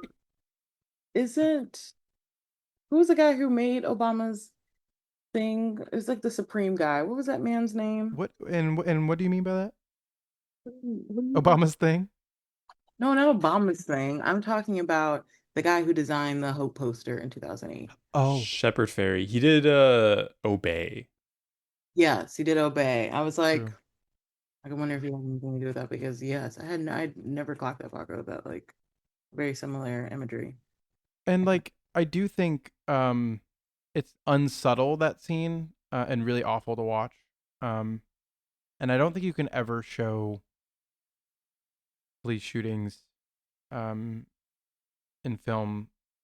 I don't know. It's like we all watch them on our fucking phones now. Mm-hmm. And so anytime it's like recreated in a movie and it's cinematic, it just feels really weird. And that's like the collective grief of watching something like that, you know?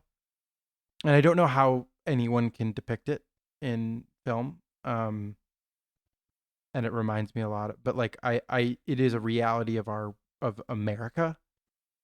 And I'd rather have people like Steve McQueen attempt a version of it, and I don't think this is necessarily like the most successful, but it's a text of an era for sure. Just crazy to then be like, I need to go have a white baby. Like I need to go find the next white woman I can find and make a white Marcus. Like it's just crazy. White Marcus is crazy. It's just crazy that like that's the response. Like which I honestly I don't know if I think that that's just such a crazy leap, or is it that white men are actually that crazy? What do you think, Jeremy? I think it's really interesting, and I think it's interesting that that Liam Neeson went on a tear in the years following where he's admitted to being racist, that I think is like a little bit misunderstood. Listen, hear me out. Speak more on that. I think that it's good that Liam Neeson talks about it. He should probably talk about it with his therapist, not to the press. I think it's like part of him being like, I was raised in a racist culture. I was raised in a culture that taught us to be, distrusting of others. And that's sort of at the heart of what he's trying to say. And he is instead saying that he walked around with a kosh looking for random black men. Which is a crazy thing to admit to the press. Like, that's the type of thing you couldn't torture out of me. You know what I mean? And I think he's being honest in a way that I think actors can be honest sometimes, where I'm like, I can't look at this straight on. And it's interesting that it came at a time when he was trying to work on roles where about like directly implicating what whiteness does to you in America, right? It erases your culture. It erases any identity that you've had in order to get a seat, a little bit of power.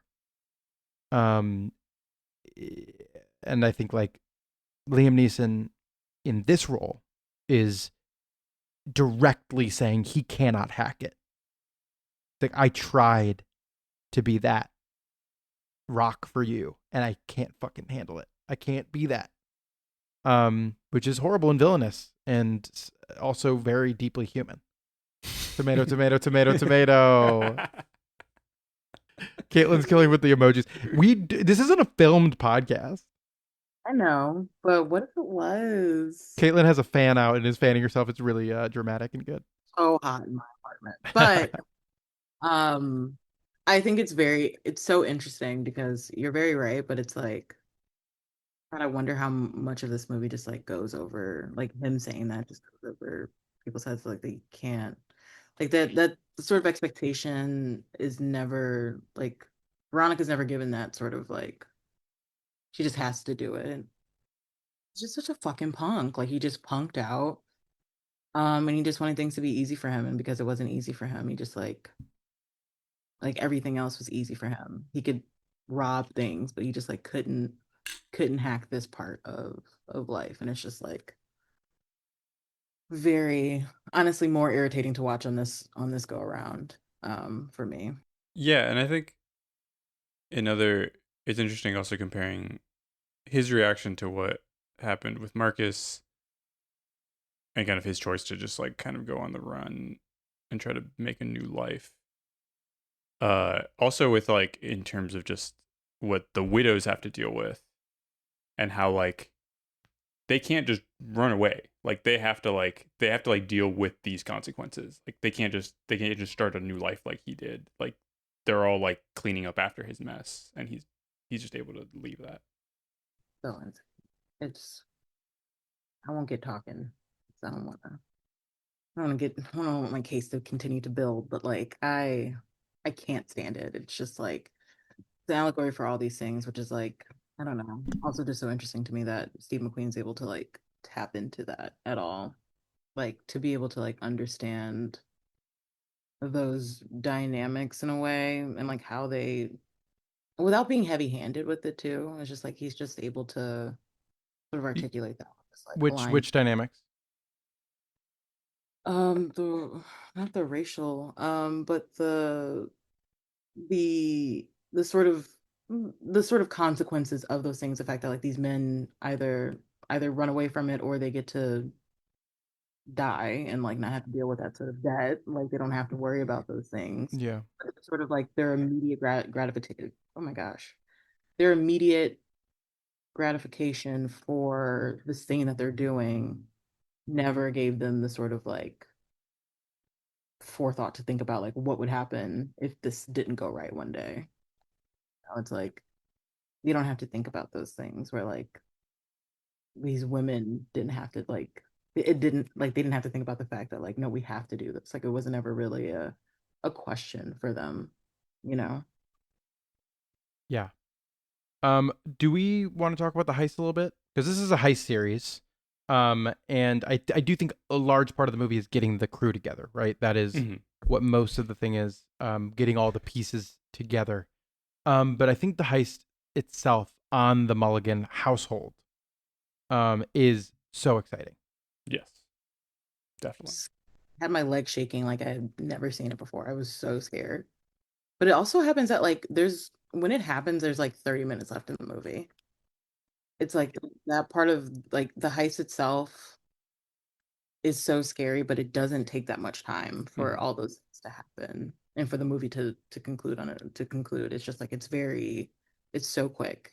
Yeah. So the heist itself they discover that the blueprints are for the Mulligan's house. Is it just Tom's, or does Jack live there as well? I think it's their family home. It's And also like the headquarters. Yeah. the headquarters.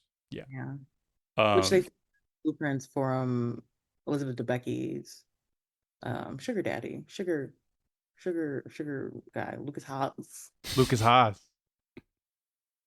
Should we talk about the Pussy Posse now or later? I'm sure we'll come across the Pussy Posse is later on In the series? yeah. Did Leonardo DiCaprio ever have a movie set in Chicago? He will soon. He's in Heat 2. Oh, true. Oh my God. He's even more hot. For the Heat 2 episode, Paco, should we get the crew together like we did Oceans and get everyone have like a scene? Yeah. Sorry, I'm just looking through Lucas Haas's filmography. Not great. I'll be real. Witness is good. I watched an Instagram reel video about it. I said, this movie looks good. Let me add it to the watch list. I feel like Caitlin, at some point who's the director of Witness again? Peter Weir. Peter Weir. You're gonna go through a Peter Weir phase the way that you went. Like Caitlyn kind of recently went through a John Carpenter phase, and you're like every movie you're like that one's good. Yeah, he's just like no bad ones. I feel the kind of the same way about Wes Craven. I'm just like these are all good. Like there's something like substantial from it in some sort of way. Mm. I love that. I'm excited about that. Who's the lead man in that movie? In Witness, Harrison Ford. Yes, that's why people are like so hot in that movie. That's why. hot Harrison Ford. Yeah, Yeah. and it's about Amish people. Shout out to the cousins in Pennsylvania. Shout out to the Amtrak. The Amtrak, they're busy. Where is They're it on the at? Borealis. They're on the Borealis, and they are somewhere between Milwaukee and Wisconsin Dells. And I usually get on, and you get up, and you're like, holy shit. Bowl cuts. Anyways, Skirt City over hopefully here. they're not listening. So They're not listening. I don't think they can. If they could listen to podcasts, there was a who's that dumbass podcaster? Theo Vaughn. There was an Amish. He interviewed an Amish guy on his podcast, and they were talking about like how Amish people don't have like ADHD or autism because they don't get vaccines. Sounds like science. Yeah, it's like they don't go to the doctor. Like they don't. They've never been diagnosed. Yeah, with anything. that is so funny. But no, yeah, they rep the Amtrak hard, which is fine. How did this come up? Oh, Lucas Haas. Lucas Haas. Anyway, back to the heist. So the heist, they're committing it against the Mulligan at the Mulligan house. There's that funny scene, you mentioned it earlier, Jeremy, where Viola Davis visits the house pretending to be a union, or I guess she's a union delegate, but she's pretending to like try to have a real meeting, but she's actually just like looking, like trying to figure out where the safe room is, and it's behind a painting. Belle, Cynthia Erivo's character, does like the distraction outside where she like runs around the block like lighting a bunch of shit on fire, which is awesome, and they can't catch her because she runs so fast. And then as they all break into the house, and as they're about to leave, Robert Duvall, comes out of his room. They all like free. They all get like I guess he has a gun, but they all like freeze, and then he shoots Elizabeth Debicki, and then Michelle, who shoots him? I think Michelle Rodriguez. Yeah, Michelle Rodriguez shoots him. They escape, and then it seems like they have all the money and they're gonna make it, except for Elizabeth Debicki, who needs to be taken to the hospital. And then Daniel Kaluuya like comes out like Jaws and takes the money. And there's the great scene where he's like, what is he listening to? So the reason why the heist can happen that night is because it's the same night as the debate. Oh yes, yeah. The house should they think the house should be clear, but Tom Mulligan is there, dementia down, with Seriously. with He's the Joe gun. Bidening. Yeah, yes. Schmidening. Can't believe you used him as your immediate reference for like dementia and a gun. Justice for Joe Biden.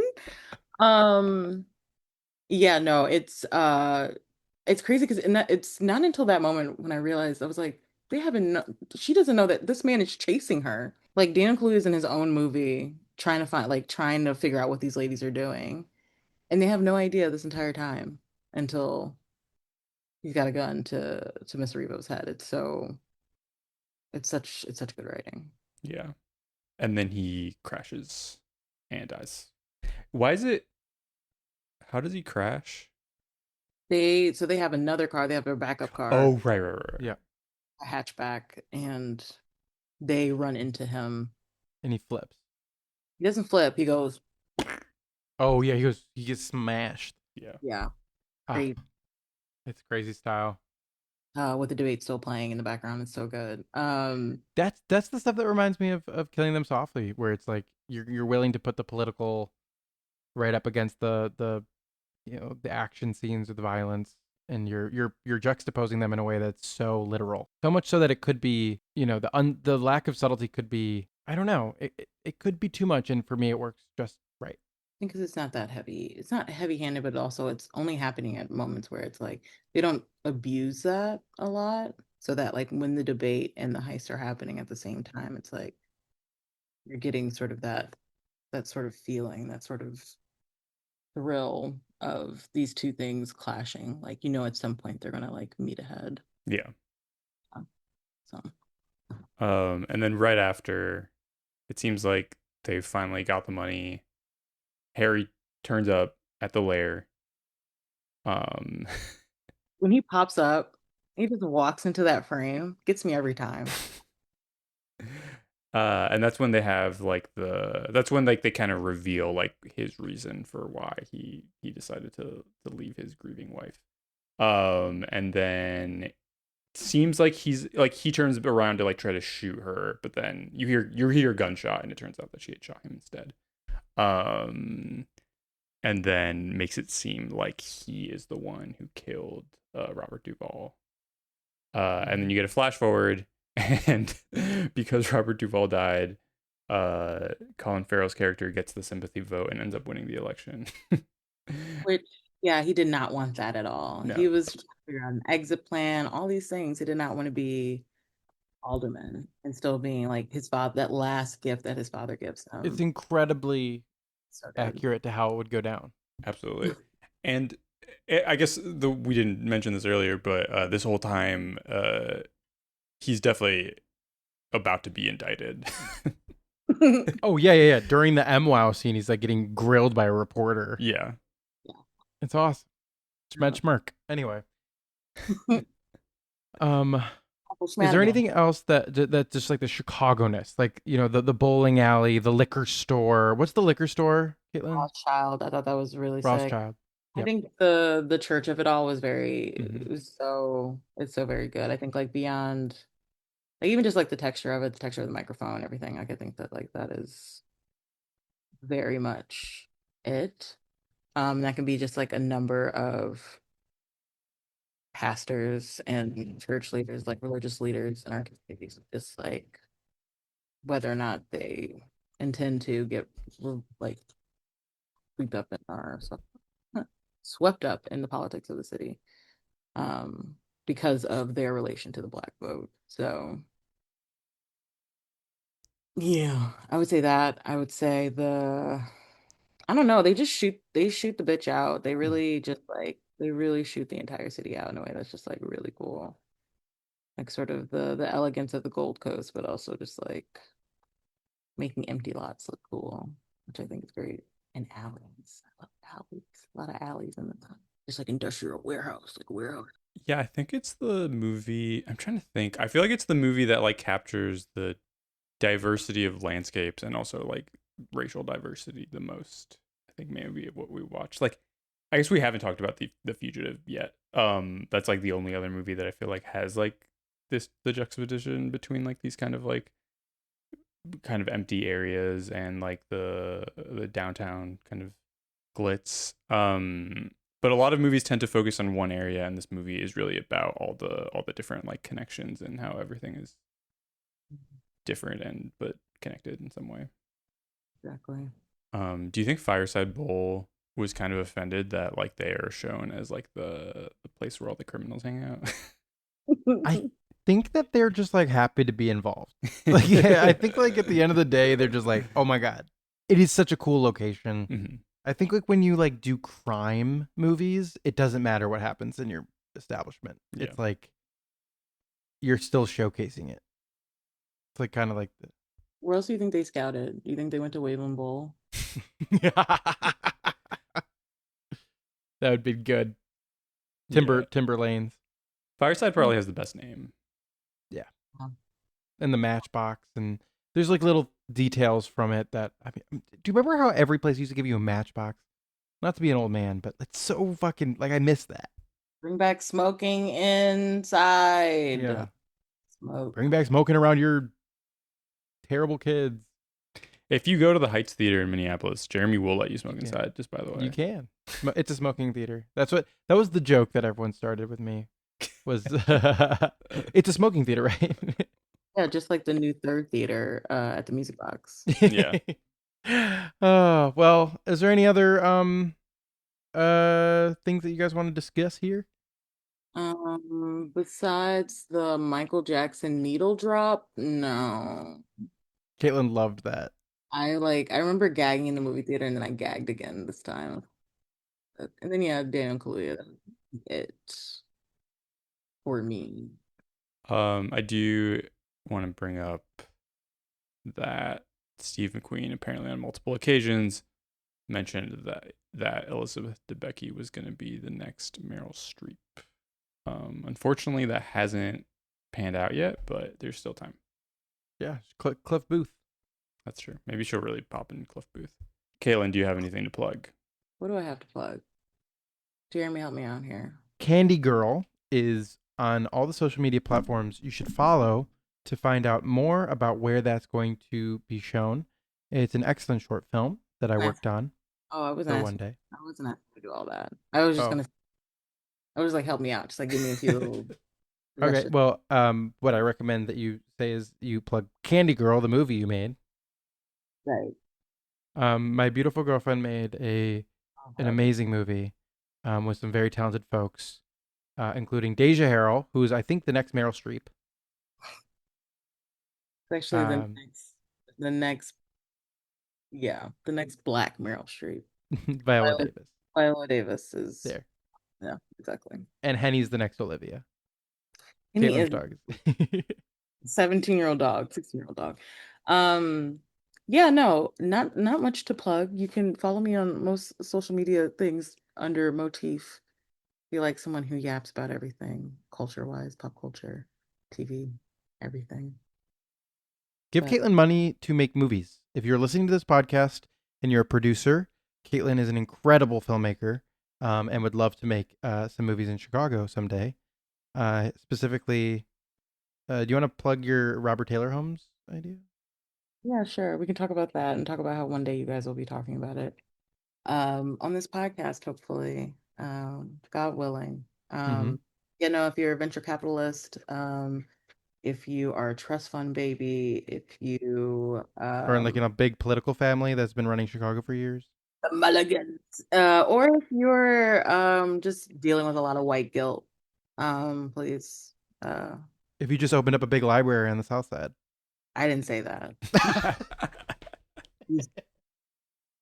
Caitlin, we asked the same question to all of our guests before we log off, and that is, what would you recommend a place to eat in the city of Chicago? That was a crazy way to phrase that. I don't know. My brain is broken. It's so hot. It's 95 degrees. Fuck off. And there is a spot. I have two answers. Places to eat in Chicago. If you're time traveling and you can go back to 2005, go to Quench on the south side of Chicago. I remember specifically the one that was on 47th and Michigan, right across from the homes. What are those homes called? Somebody will know. Parents know. I don't right now. But I would go there. They had like turkey burgers that they would serve on like wheat bread, like regular wheat bread with like mild sauce, and then the fries also have mild sauce on it.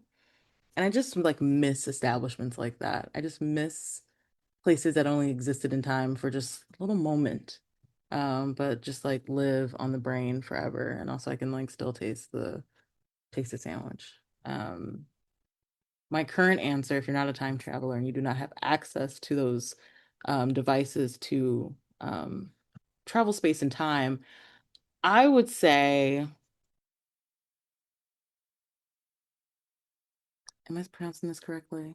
Gore, Gori, Gori Cuisine. It's a Senegalese restaurant that is on 47th and Lake Park. No, it's 47th and Woodlawn. It's 47th and Woodlawn. It's in between Greenwood and Woodlawn, almost at Lake Park, but not quite.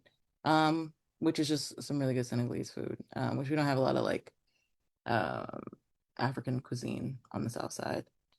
It's more of an uptown situation. So their food is really good. Their branzinos are really good. Their jollof rice, which I know how the diaspora gets. Whatever, I don't care. Rice, I like it. It's good. And some really good plantings too, really good. And then also if you're feeling really simple, there's also, I know this is my third recommendation, but J&J's Fish is in the shopping mall right around the corner, so you can go there as well if you just want some and chicken. But that's Thank it. you. Thank you, Caitlin, for coming on the podcast. Oh, thank you for having me, guys. I'm actually going to be eating a leafy green salad right after we get off this call. So I'm really excited about how everything turns out with that.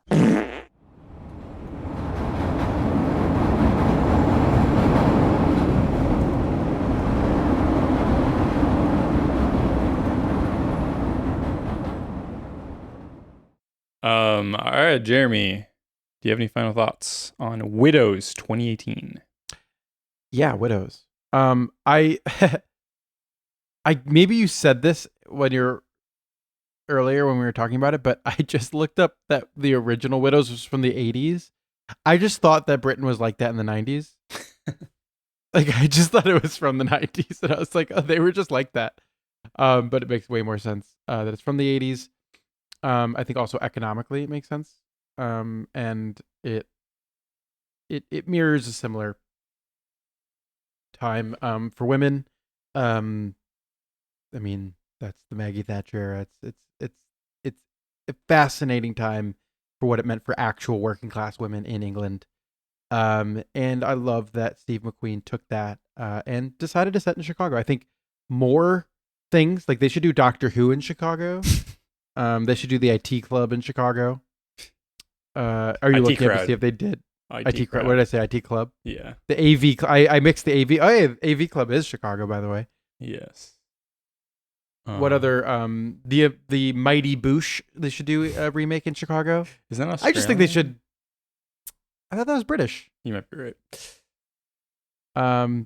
All that to be said, they should do more British movies. They should do more Chicago movies based off British TV shows, and that is my final thought. And I would give it 4. 4 of what? 4 pieces of art on the wall. We didn't talk enough about Colin Farrell's accent, but it was there. Do you want to talk about it? No, it's fine. What are your final thoughts, Paco? I mean, this movie, yeah, it's a great time, and it's also makes you think a lot about the city and the politics and sort of like how race and class have made the city really. I think it's usually we found oftentimes that the best movies about Chicago are made by Chicagoans, and I think it's interesting that Steve McQueen was able to, I think by like doing research and digging into the different aspects of the city that he encountered, I think he was able to make an interesting reflection of what's going on here. And I mean, it's also incredibly entertaining, and like, especially like the first half, I was just like, how is this not the movie that everyone is talking about ever at any given moment? I think it like kind of starts to lag maybe a little bit in the middle, and there's some like missteps it takes, but overall, I mean, it's just a really great movie. You mentioned earlier how you thought it was going to be a huge hit when you first saw it early, and then it kind of wasn't. I mean, part of it I think was just like the fact that Steve McQueen had just had won Best Picture and Best Director, and I think like they just like there's so much coverage of this movie, and there's so many interviews, and so much of it was just like, wow, you made this like huge prestige movie, like how does it feel to be making this like crime movie? Like it feels like they didn't know how to market it, and they were just like marketing it as sort of like another prestige movie by this guy. And I wonder if like it came out in November, height of Oscar bait season. I wonder if like it had come out maybe in the summer or something, it would have done better. Though I guess the movie of that summer was Avengers Infinity War, so it probably would have not been very good against that.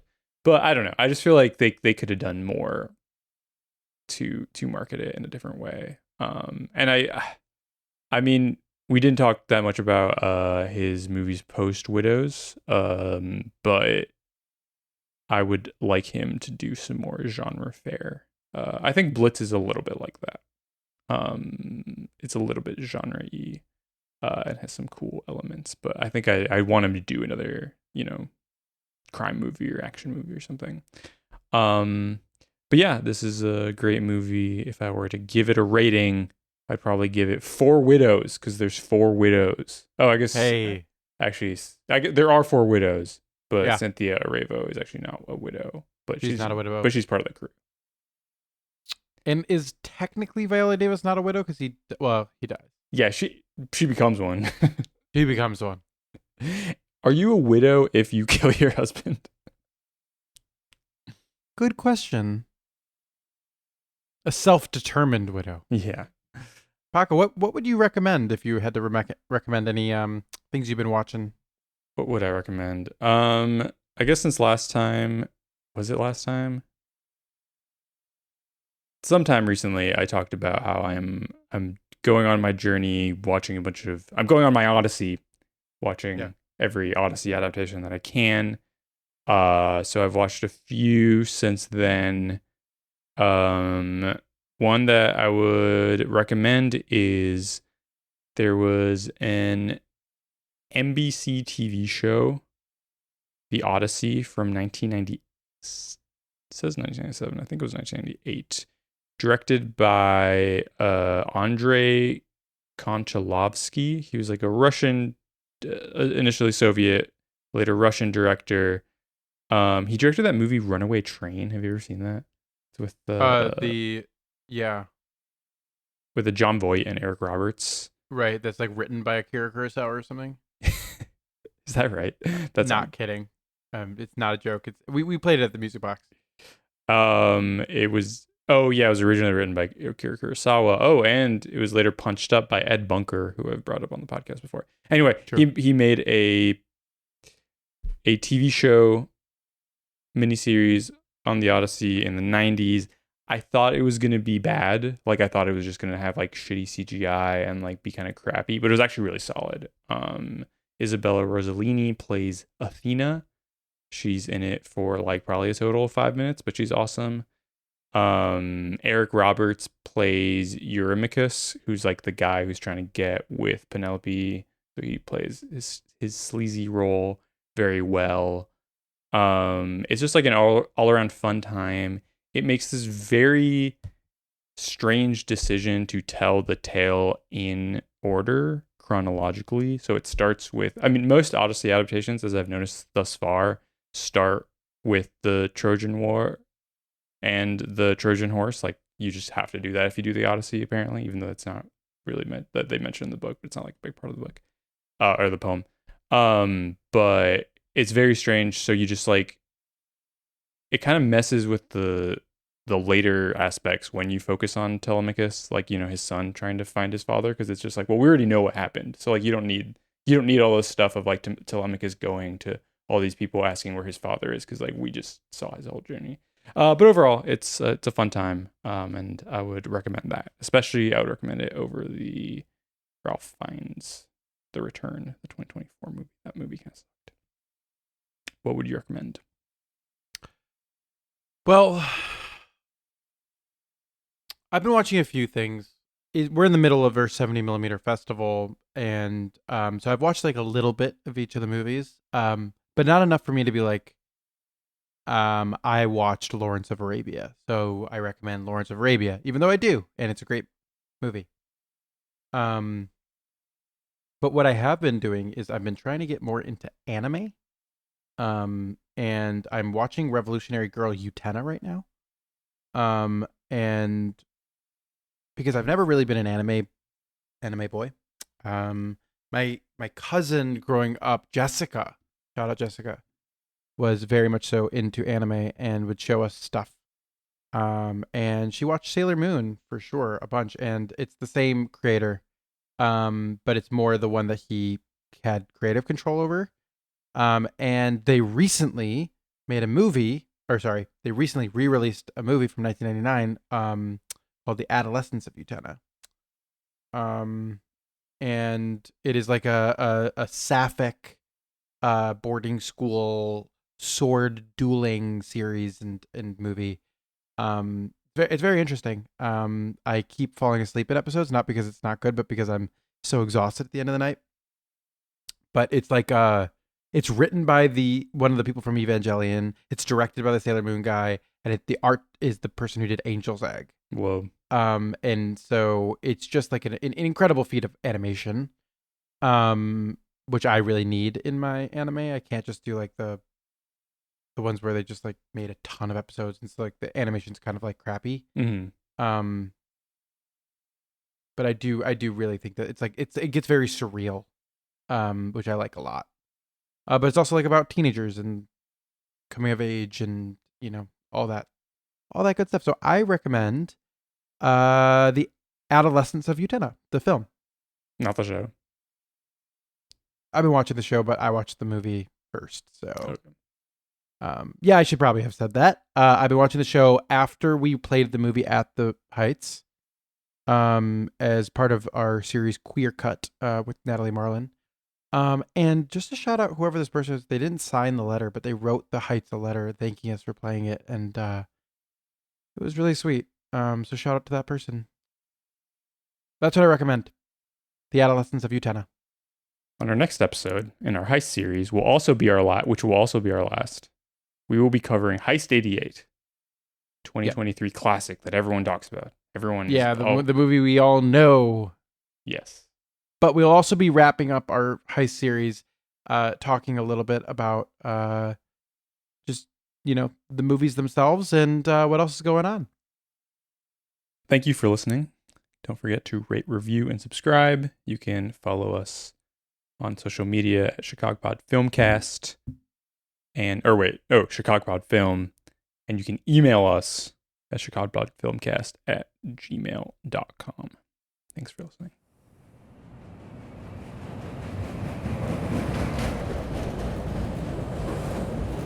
Please be considerate when talking on your phone or listening to electronic devices.